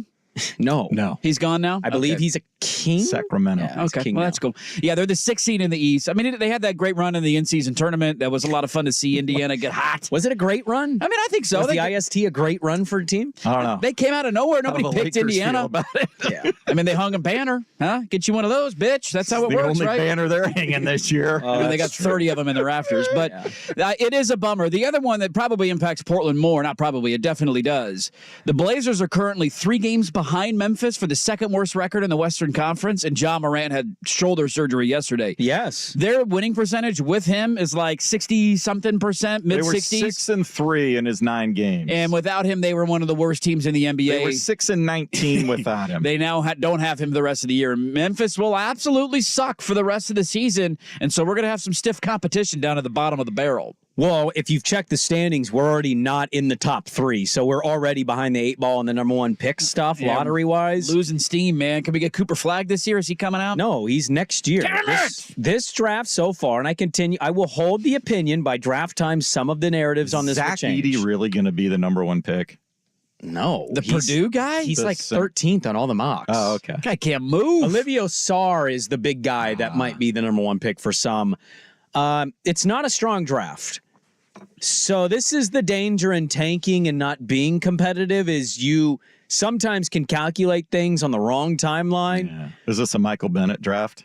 Yeah, kind of one of those. Yeah, it's a lot of like, who's really the best player here? And some of these guys have fallen, and there's a white guy at Kentucky that's people like. I don't know how to feel about any of this. I'm in a weird spot where I'm watching NBA basketball. I'm still following the Blazers because we're still doing Jack Ramsey's. But the team sucks. And even if they make trades, I don't think they're getting a whole lot back in trades. Like people want to do trade talk with me. And I love that the passion is still there, but I largely am getting out of that topic. I think it's kind of dumb at this point. Nobody knows who Portland's going to trade or what they're going to get back in return. It's all guessing, and we never end up being right anyway. And they got a kind of a looming Ant Scoot thing with Shaden, and Chauncey's the third on BetAG online sports to be fired. So that's not happening. No, I don't think it's happening either. But Jody's not paying for that. It's just a really weird time to not be a good team in the NBA. It is. It's also a little demoralizing. And you try and look for these little ripples around the league that affect you. Memphis and Ja going down is not one that helps because you're in the mix and they're going to be terrible the rest of the season. Brogdon's going to be gone in the next 3 weeks. We know that. That's the one player we know is not going to be here. Can we wrap him in bubble wrap until the trade deadline? Can we just fake and pretend an injury so he doesn't get hurt in the next 3 weeks? I think unless you get a hold all, a quick, a meringue, a hike and tweet that specifies injury and you get a random sitting out tonight, then you start to connect the dots of, protect the asset. I mean, I would do that in every game until the deadline because the biggest weakness of his career has been health, and he's already been injured this season. You also already lost your big guy. You already lost your big with guy. With a knee injury and season-ending surgery. So. Yeah, not good. And that was the one big guy that you wanted to trade maybe as a piece for the future, and so you can't deal him now that the injury has happened. So a Blazer fan was freaking out yesterday because Skylar Mays got cut, and then the Lakers picked him up. And wait, what? Yeah, we cut Ish Rain, which you want to know a funny story? I know that we cut those guys. Why are we freaking out about the Lakers signing Skylar Mays? Well, they're not freaking out. I should have said they're more just like pissed of like, of course, a guy I like goes to the Lakers. We like Skylar Mays? That's where we're at? How? Of course, Portland really- likes Skylar Mays. That's surprising to you? He's the I mean, ultimate a little bit. Blazer Yeah. fetish. He's right in our wheelhouse of like, oh my God. We got to keep calling this out until we change the hearts and minds of Rip City. We cannot. You're not going to be able to. We cannot do this anymore. Stop. Why are we freaking out about Skylar Mays? Well, we're not. Freaking out's the wrong I know, term. but why is anybody angry about that? Because he's a Laker. There's We hate the 30,000 Lakers. Skylar Mays in the NBA. There's not. Yes, but there are. People hate the Lakers. Guy that can average 6 points a game and has a moment here or there and has 7 years in the NBA and you never hear from him again. That guy's a dime a dozen. There's a million of them out there. You can go find another Skylar Mays. Yeah. I was not sad for him. You could certainly argue karma, but like I don't like to see guys get season-ending injuries. And the jaw thing was unfortunate. They were playing well, and when they're playing well with him, they're fun to watch again. They are fun to watch. Yeah, they will go back to not being fun to watch. Maybe they'll get Malcolm Brogdon in a desperation move to keep afloat. I don't know, but also the Warriors are barely better than you, and the Lakers are not very good right now. So, maybe this is a weird year. Maybe Denver will ultimately, because they've got the best player in the league. None of this matters. They'll hoist the trophy again in the West. Maybe it is a year for Minnesota to randomly take a leap. Maybe it's a year for Luka and Kyrie to get it together if they can go get Jeremy Grant. If OKC makes a big, they trade 17 They don't draft need picks. a trade. I thought we didn't want to make the trade. We talked about that last week. To trade. They're number 2. They're a game back of the 1 seed, and we're like, maybe if they make a trade, You they'll got be to good. strike while the iron's hot, Bob. You got to strike while the iron's hot. You were with me on this. Push your What chips in the happened? middle of the table. It's been 5 days. What happened? We were together on that, and now you're already like, maybe they'll make a trade. I was in a COVID haze. What do you Welcome to want? the dark side. Make a trade. Make a trade. So there you go. Some big injuries in the NBA. This is the only reason people are talking about the NBA now is because every podcast and their mom wants to do the trade podcast. Yeah, that's right. Like I truly respect a lot of national people, ones that you heard of and ones that you might not be as familiar with. All the podcasts now, they're just doing trades.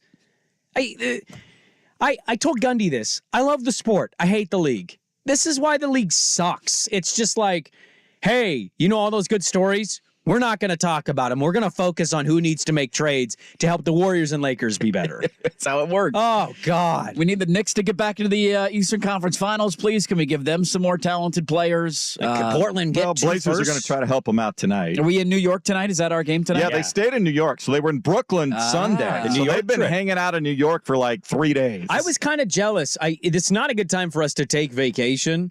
But what I get jealous about is this is kind of like that kind of trip. If you're a Blazer fan, but also you really just want to go visit New York. Oh, yeah. You get the Christmas lights and whatnot. It's kind of a fun. This would be a fun trip as a fan to randomly go to. Is that a good or bad thing gambling wise to have 3 days of downtime in New York? They're 12.5-point underdogs. Dude, they're terrible. I know, but they'll sneakily come up in some of these games like out of nowhere. They were a 10.5 They did that against Brooklyn. It was Sunday afternoon. I know. So are I'm we guessing expecting they the got regression? in Do we know on that Brooklyn's 5 games? Like Brooklyn's they like stink. a game better than Portland. Like they've been hanging out in New York for 2 days. Come on. What do you expect tonight? Beating Brooklyn like that meant anything. Well, I, for one, look forward to Malcolm Brogdon getting hurt before the trade deadline and us getting a top 5 pick and drafting another guard. So we got that to look forward You to. think that's what we do? We draft another guard? I think we need one more. Let's round it out, and then we have an ultimate option. Let's bring Skylar Mays back because he was the missing ingredient for a championship team. Keep Brogdon around and draft another guard. The one thing that has hurt me is Miami fans still holding on to the Dame trade stuff. My Jaime Jaquez opinions aging rather well right He's having a really good rookie year. He's isn't he? having a great rookie year. Can we trade Brogdon for him? Can we get him for Brogdon? I don't believe they'll be letting him go for a while. He's participating in the dunk contest. He is. He's got sneaky ups. He's not got Shaden ups. He doesn't have those kind of ups, but okay. He's got a high school dunk competition win. Pretty good.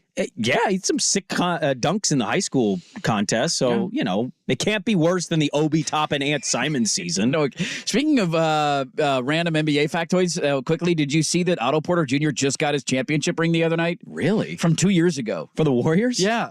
I don't know why. He must have missed the road trip back to Golden State last year. Or he was in China? Or was he in China last year? Who does he play for? I don't know. How did you find this out? Because it was on social media. I saw it. He was back in Golden State for the first time. This is how people follow the NBA now. I saw a tweet. He plays for the Raptors. There you go. Let's see where he played last year. Last year, he was in Toronto as well.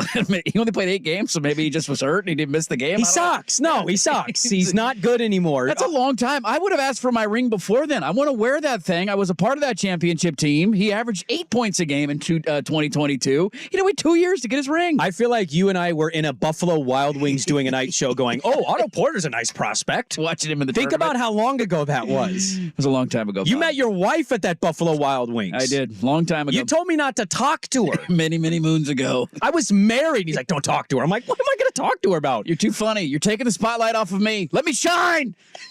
I need my moment. I did, and you shined. And now look at you. Look at that. Now I'm having a kid. What the hell happened? Side order of wings with a baby, please. All right, let's get to the mail sack. Get your questions in to the YouTube chat or the Vancouver Ford text line, and we will answer them next on The Fan. The Herd with Colin Cowherd.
This is a wild card week edition of Dirt and Sprague Brought to you by George McCoy at WarrenAllen.com. on 1080 The Fan. Last Jimmy John's is gone. I did it. No more Jimmy John's. Oh, I finished. no more door farts, I mean, please. it is gurgling. It is gurgling down here. We're bubbling. It's going to be an explosion later, but we're enjoying the ride. We don't need to know those details, but people do overlook. I mean, you don't know what it's like for us and how hard day in and day out it is to do this job without getting your morning dump in first. Yeah, I have to take my dump every day before the show, and then there's usually one afterwards. They just build. They build as the day goes on. I know he does. He drinks 9 cups of coffee in 3 hours. No, So I one a day. It's usually right in the middle of the day, right around noon. One a day? one a day. Mm-hmm. Don't you all go you to got? pilot's practice around noon? Eat some steak, man. You got a What's nice going on secret over there? bathroom. No, usually I Get some go. red If I meat in your go, they're life. having One a day? one good constitution. Can we pull that? a day. That was a good. Can you please pull that? That's a good drop. That needs to be a drop. Okay, let's waste no more time and get to the mail sack, shall we? Let's see what we got this week. Mail sack question. Speaking of gas problems, favorite deep fried foods? I'm asking because for New Year's we did a Caribbean night, so I busted out the deep fryer, fried up a bunch of plantains and pork belly, and now I'm looking for something else to toss in before I change out the oil. I have a friend and his family is from Sierra Leone. I was not familiar with deep fried plantains until I met them. Thank God. Delicious, good. Oh, Yeah. they're so good. Those little bananas when they're deep fried. I'm going to go super white, boring answer here, but I'm sorry. It's goated. It's chicken. Fried chicken's the best fried chicken. food. I don't eat a lot of fried food. I need more Usually fried if I food do, in my life. It's No, you don't. More Asian food. Crab rangoons are fantastic, Ooh, I love a rangoon, but take that crab out. and then or tempura shrimp. That's a good one. Tempura shrimp is wonderful. I've eaten veggie tempura. I like that. That's good. It's always coated. I like the Chinese food chickens that we get. It's chicken. It's chicken. We love chicken. It's chicken. I can't come up with a better answer. chicken. I mean, fried chicken. It's chicken. Elephant ears. Elephant ears, yeah. Churros. A corn dog. There's some good ones. Your fair foods are always delightful when they're deep fried. Mail sack, have you ever tried dry January? And a follow-up mail sack, if you're doing dry January, is THC fair play or in violation? That is absolutely in violation if we're being honest and fair here. Yes. I am trying a drier January. That's what I'm currently doing now. I'm doing a drier January. I'm not doing a complete... What does drier mean? We're going like every other day? Are we going once every 3 days? Once a week? Only till we go to bed. Oh, only, okay. Sometimes I get home. My kids aren't home till 2, Yeah. and if I have nothing happening, I try to get things done around the house. Sure. A little tootski. Take the dog on a nice walk. A little dog walker doesn't hurt anybody. And by 11:45, Sprague's at home just cleaning his house, giggling his balls off. Well, sometimes I'll giggle if I hear something on a podcast, but I've been jamming out to tunes lately. But it's a drier January. We're not doing this. Also, it's drier January. It's I like basketball season. Practice starts tonight. Oh, hoop season is here. Coach Sprague last year. Yeah. The Swan Song. What was your record last year? We were 3-5. 3-5. 3-5. Yeah. My niece had her first game on Saturday, and we went. And they went winless last year. 1-0 to start the year. Hey, there we go. Already Things off are the looking schneid. up. Well done. Can I ask you guys a question? yeah. Oh, go ahead. No, you didn't answer the question. I'm sorry. No, it's all wet at Casa de Swag. Good for you and her. Good for you guys. There is nothing dry about January in my house. I had a full body boner for 2 weeks. Starving cabin. I have never done a dry January. I don't drink to the level, though, that I feel like I need to do a dry January. Well, some people don't do it for Neither that. do I. That's not what that sounded like. That's not what that sounded like at all. It sounded like you're drowning in it over there. People do it just as like a health restart, refresher, not necessarily just because you have a problem. No, my stress levels are high right now, and I need all the coping mechanisms that I could get. What TV show do you watch that you were a little embarrassed to admit that you watch? This is easy for me. I was a big fan of True Blood. I remember those. Remember the True Blood days? You and Danforth used to debate about what vampire was like trying to steal the girl or There's some something. hot vampires in that show, man. Kind of turns you on a little bit. How cool. Revs your engine. You used to touch yourself to a vampire show. Good for you. That's what I took away from those conversations. Stabbing cabin. A show it's embarrassed. And you're embarrassed to admit that you watch. Guilty pleasure? Guilty. Yeah, I'll go in. I did this during my break, my vacation. I had some days where I was watching some Hey Arnold. What do you want from me? Huh? Hey Arnold, huh? Hey Arnold. It's a Nickelodeon show. You were 8. I think you were probably 39 years old when I was watching it when I was a kid. Sounds about right. Swag, anything you're embarrassed to admit you watch? I don't know. I mean, I don't watch that many TV shows to begin with. So. I think Swags would be a sport. Like, what's the most niche thing that you watch? Korean women's volleyball. It has to be. How far down the barrel do we go here? It's got to be cricket. One of those, if you admit it, that's a little embarrassing. Pac-12 Network beach volleyball. Boy, getting fired up. The Australian Open starts on the 13th. You see what I'm saying? There you go. There you go.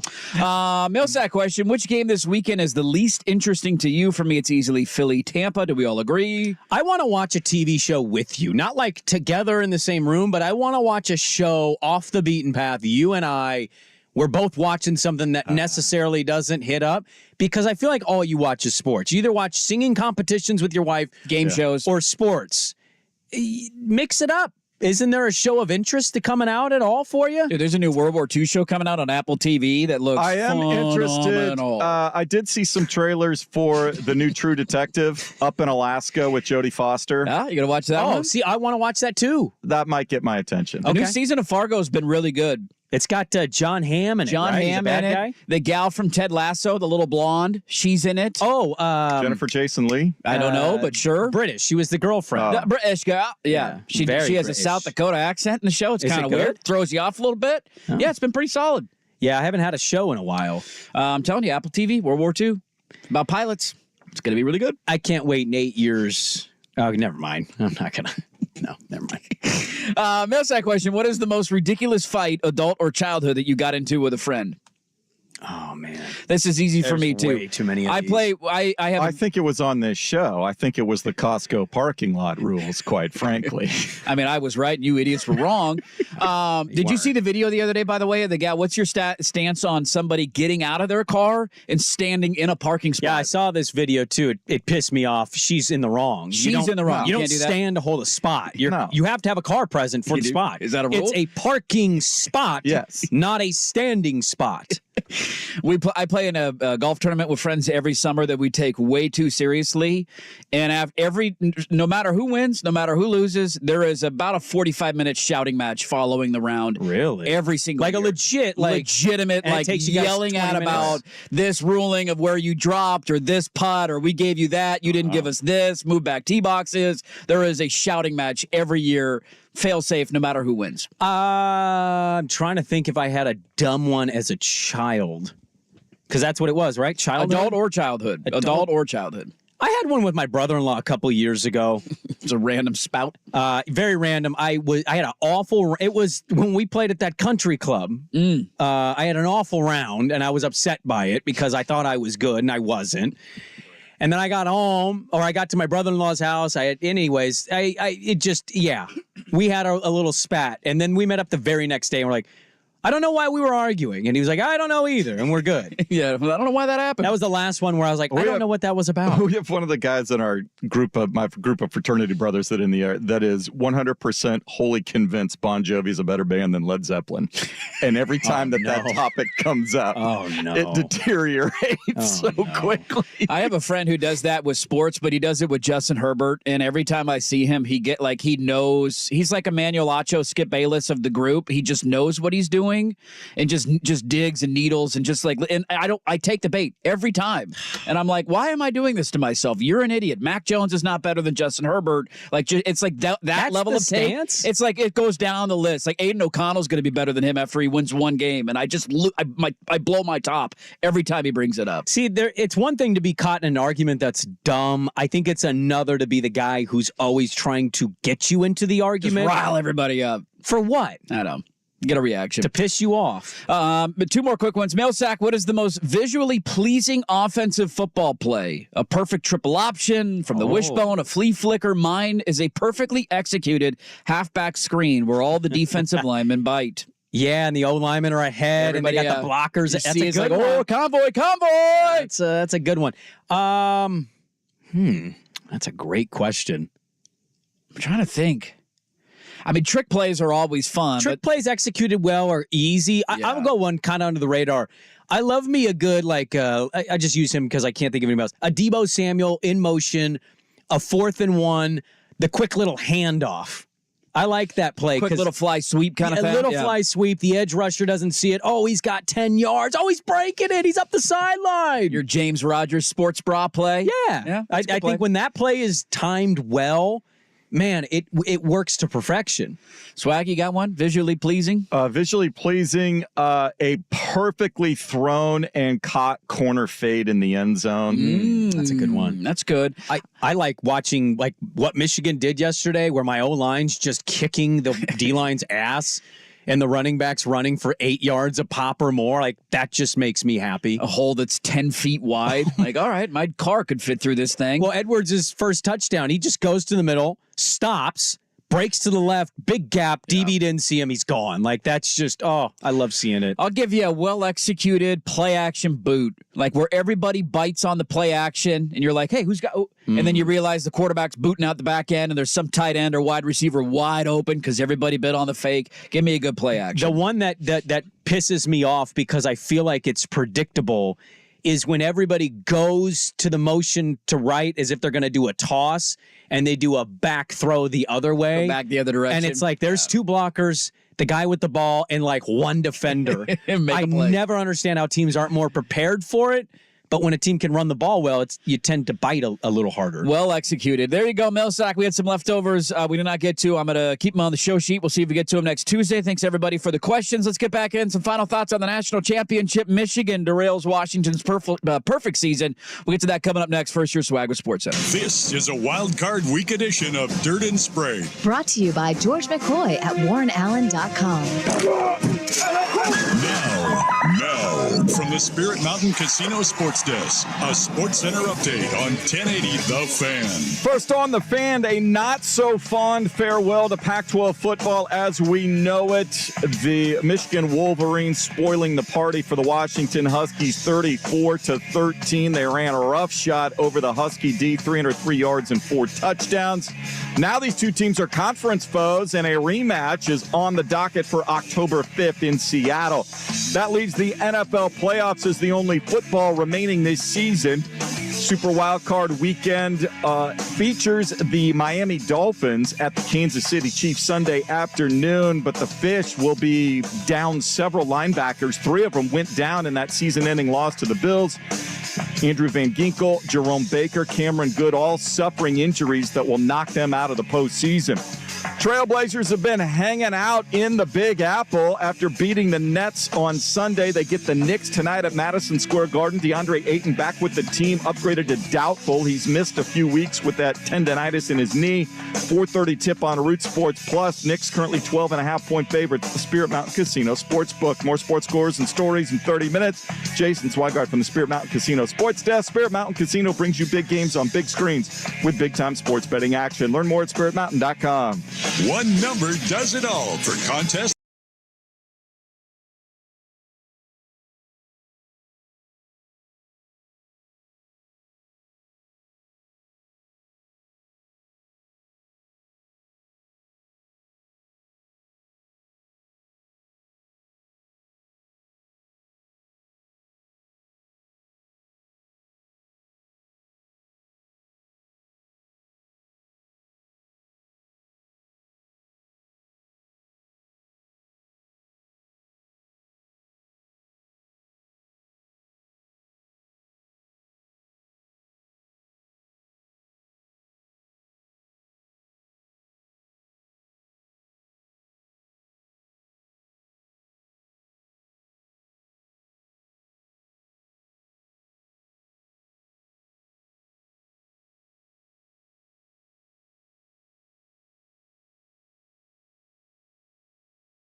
This is a Wild Card Week edition of Dirt and Sprague. Brought to you by George McCoy at WarrenAllen.com. On 1080 The Fan.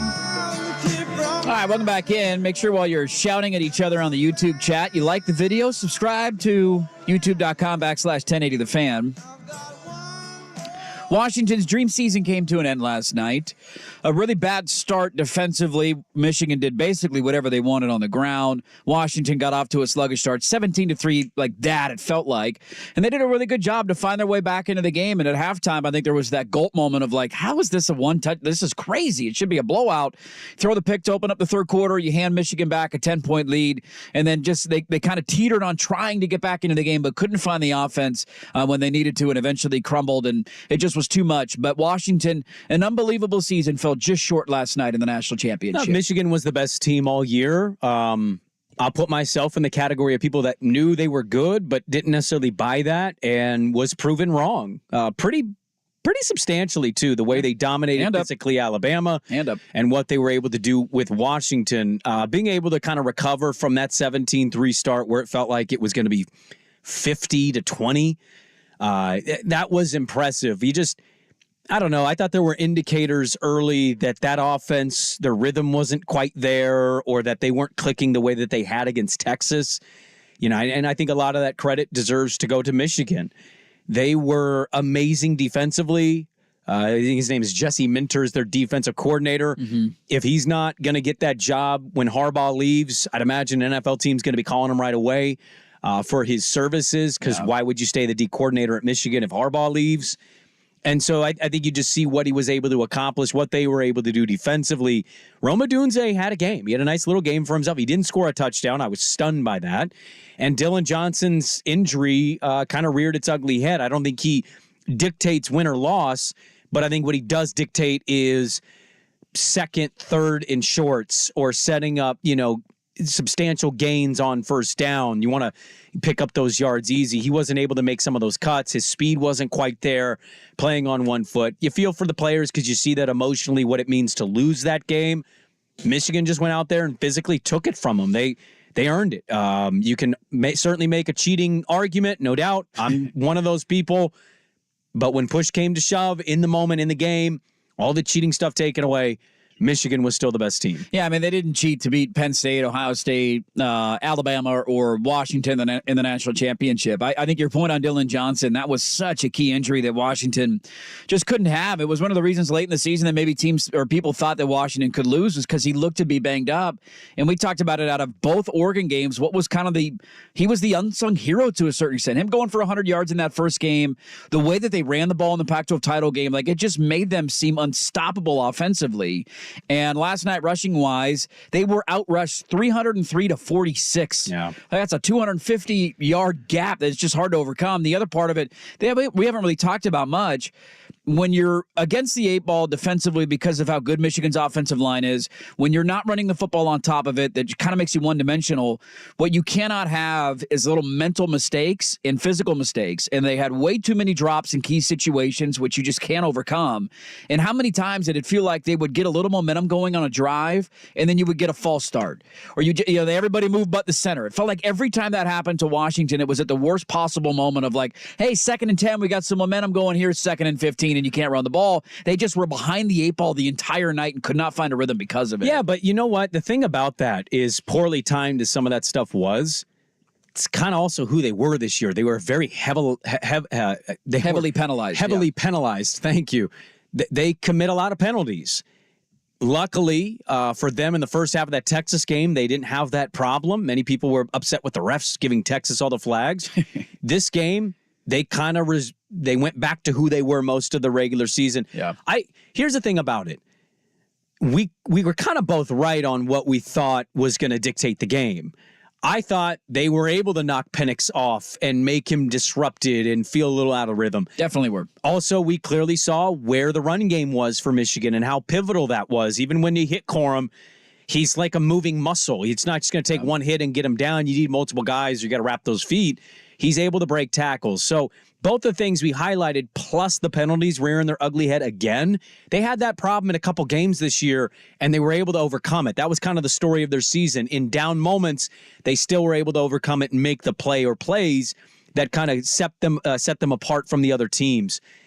I still think Michigan we did this earlier 10 times. I'm not going to say Michigan wins all 10. What I saw from Michigan, I think they win 7, maybe more of the 10. I just thought they were a better team. They were more over-round complete on the offense and defensive lines. I give a lot of credit to that Washington defense after that horrific start. Yeah, they settled in nicely. They did, and they gave the offense their opportunities. They just couldn't capitalize. They weren't in sync. You mentioned some of the drops. I mean, Polk had a drop that I swear I've seen him catch that ball 1,000,000 times this year. Blanketed in coverage, comes down with it anyway, couldn't come up with it. McMillan gets the ball in space. He's a speedy guy. Nope, Michigan snuffs it out. They saw that coming a mile away. You give a lot of credit. Michigan seemed more prepared. Maybe some of that's from film last year. You mentioned that Washington and Oregon were filmed.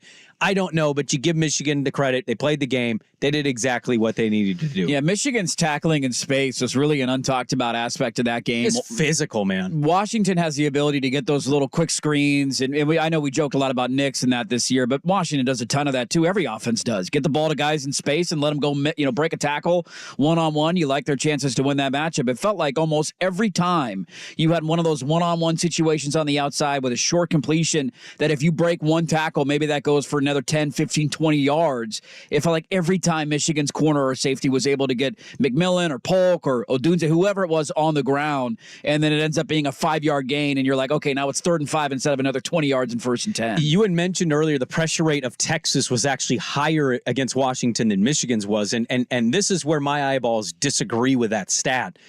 I thought Michigan early, when UW's offense was struggling, their defense was getting gashed, I thought early Michigan did enough with pressuring Penix and knocking him off spots in certain regards or making him get rid of the ball quickly, where what he did against Texas and really every team they played this year, he was able to look off targets and then look back and get them. Yeah.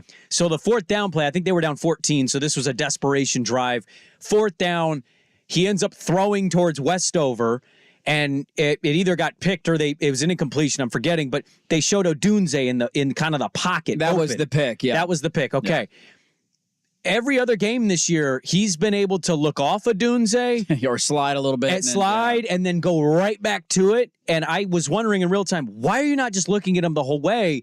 Well, it's because all year he's able to look off, so he's not getting blanketed, and then he's able to give him the football. And he wasn't able to do it. His internal clock, I think, was running a little quicker on every snap than some of the pressure would indicate. And that's where I think both things are true. The pressure might not have been statistically what Texas was, but I thought it was just enough to kind of get in his head all night and not be able to get off of his spots and go back to guys the way he had kind of all year, where he's looking right, but then he's launching left, and you're like, oh my God, Odunze, one-on-one. There you go. Yeah, it's a tale as old as time. Being able to win up front, not allowing a team to run the football on you, and being able to get pressure without blitzing is a great recipe to win games, and that's exactly what Michigan did last night. Their defensive line dominated. A couple final thoughts on this to close up. The Blazers are back in action tonight. We'll wrap it up next on The Fan.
back on you. This is a Wild Card Week edition of Dirt and Sprague. Brought to you by George McCoy at WarrenAllen.com. On 1080 The Fan. All right, some final thoughts on the title game. I'm sure there'll be some leftovers tomorrow that we didn't get to. A couple of questions I want to ask. One, did we like how they let the secondaries on both sides play? Like, that was a big thing from Reese Davis in the pregame, if you watch. It was an ACC crew, and they were the most aggressive pass interference crew like all season in the ACC. And he kept saying, keep an eye on that. Keep an eye on that. I think we even talked about it on the show a little bit. And then you get to the game, and they let them play all night. Did we like that? I don't mind hand fighting, but when you're flat out grabbing jerseys and holding guys up, that has to be a flag. Yeah, look, this game was not dictated by flags. I don't think it was going to change the eventual outcome, but the hold on the Washington lineman, like he's just the guy gets past him, he pushes him to the side. There's not hold. Odunze catches that ball, and I believe at that point it's still 20-13. Yeah, it was a touchdown game. That's a massive gain. They're deep in Michigan territory with that. Yeah. The other one where Odunze's clearly getting his jersey tucked away or dragged out by a DB. Look, nothing is perfect. Washington, I'm sure at different games this year got away with stuff. But when you call it a certain way and then you don't, there is a disruption with that. I thought Kevin Clark had a really good point. He's a Miami fan, a University of Miami fan. And he basically said, I watch a lot of games officiated by ACC refs. They are not capable of conspiracy or showing favor. They just sort of wing it and barely know the rules of the sport. And that goes back to the Georgia Tech Miami game itself with the fumble. Yeah. That's not a fumble. I've seen that replay a million times. There's no clear evidence that that's a fumble. No, it was a terrible call. And they gave it to Tech. Miami loses in heartbreaking fashion. I don't think it again made the winner, but I thought they were very inconsistent. They clearly were looking out for holding with Washington. And I saw about 6 plays where they just don't look at Michigan's offensive line at all doing the same thing. Yeah, there was a lot of missed calls. There's no doubt about that. They went both ways, some of them severely impacting Washington. The only other question I have, so we came off of last year's national title game, which was, 65-7? Yeah. This was a 20-13 game, or whatever, with like 7 minutes to go. Yep. You know what the teams combined for on third down? Not very good, Bob. They went into a punting spell at some Washington was 2 of 14. Michigan was 1 of 10 on third down. Was that a good game?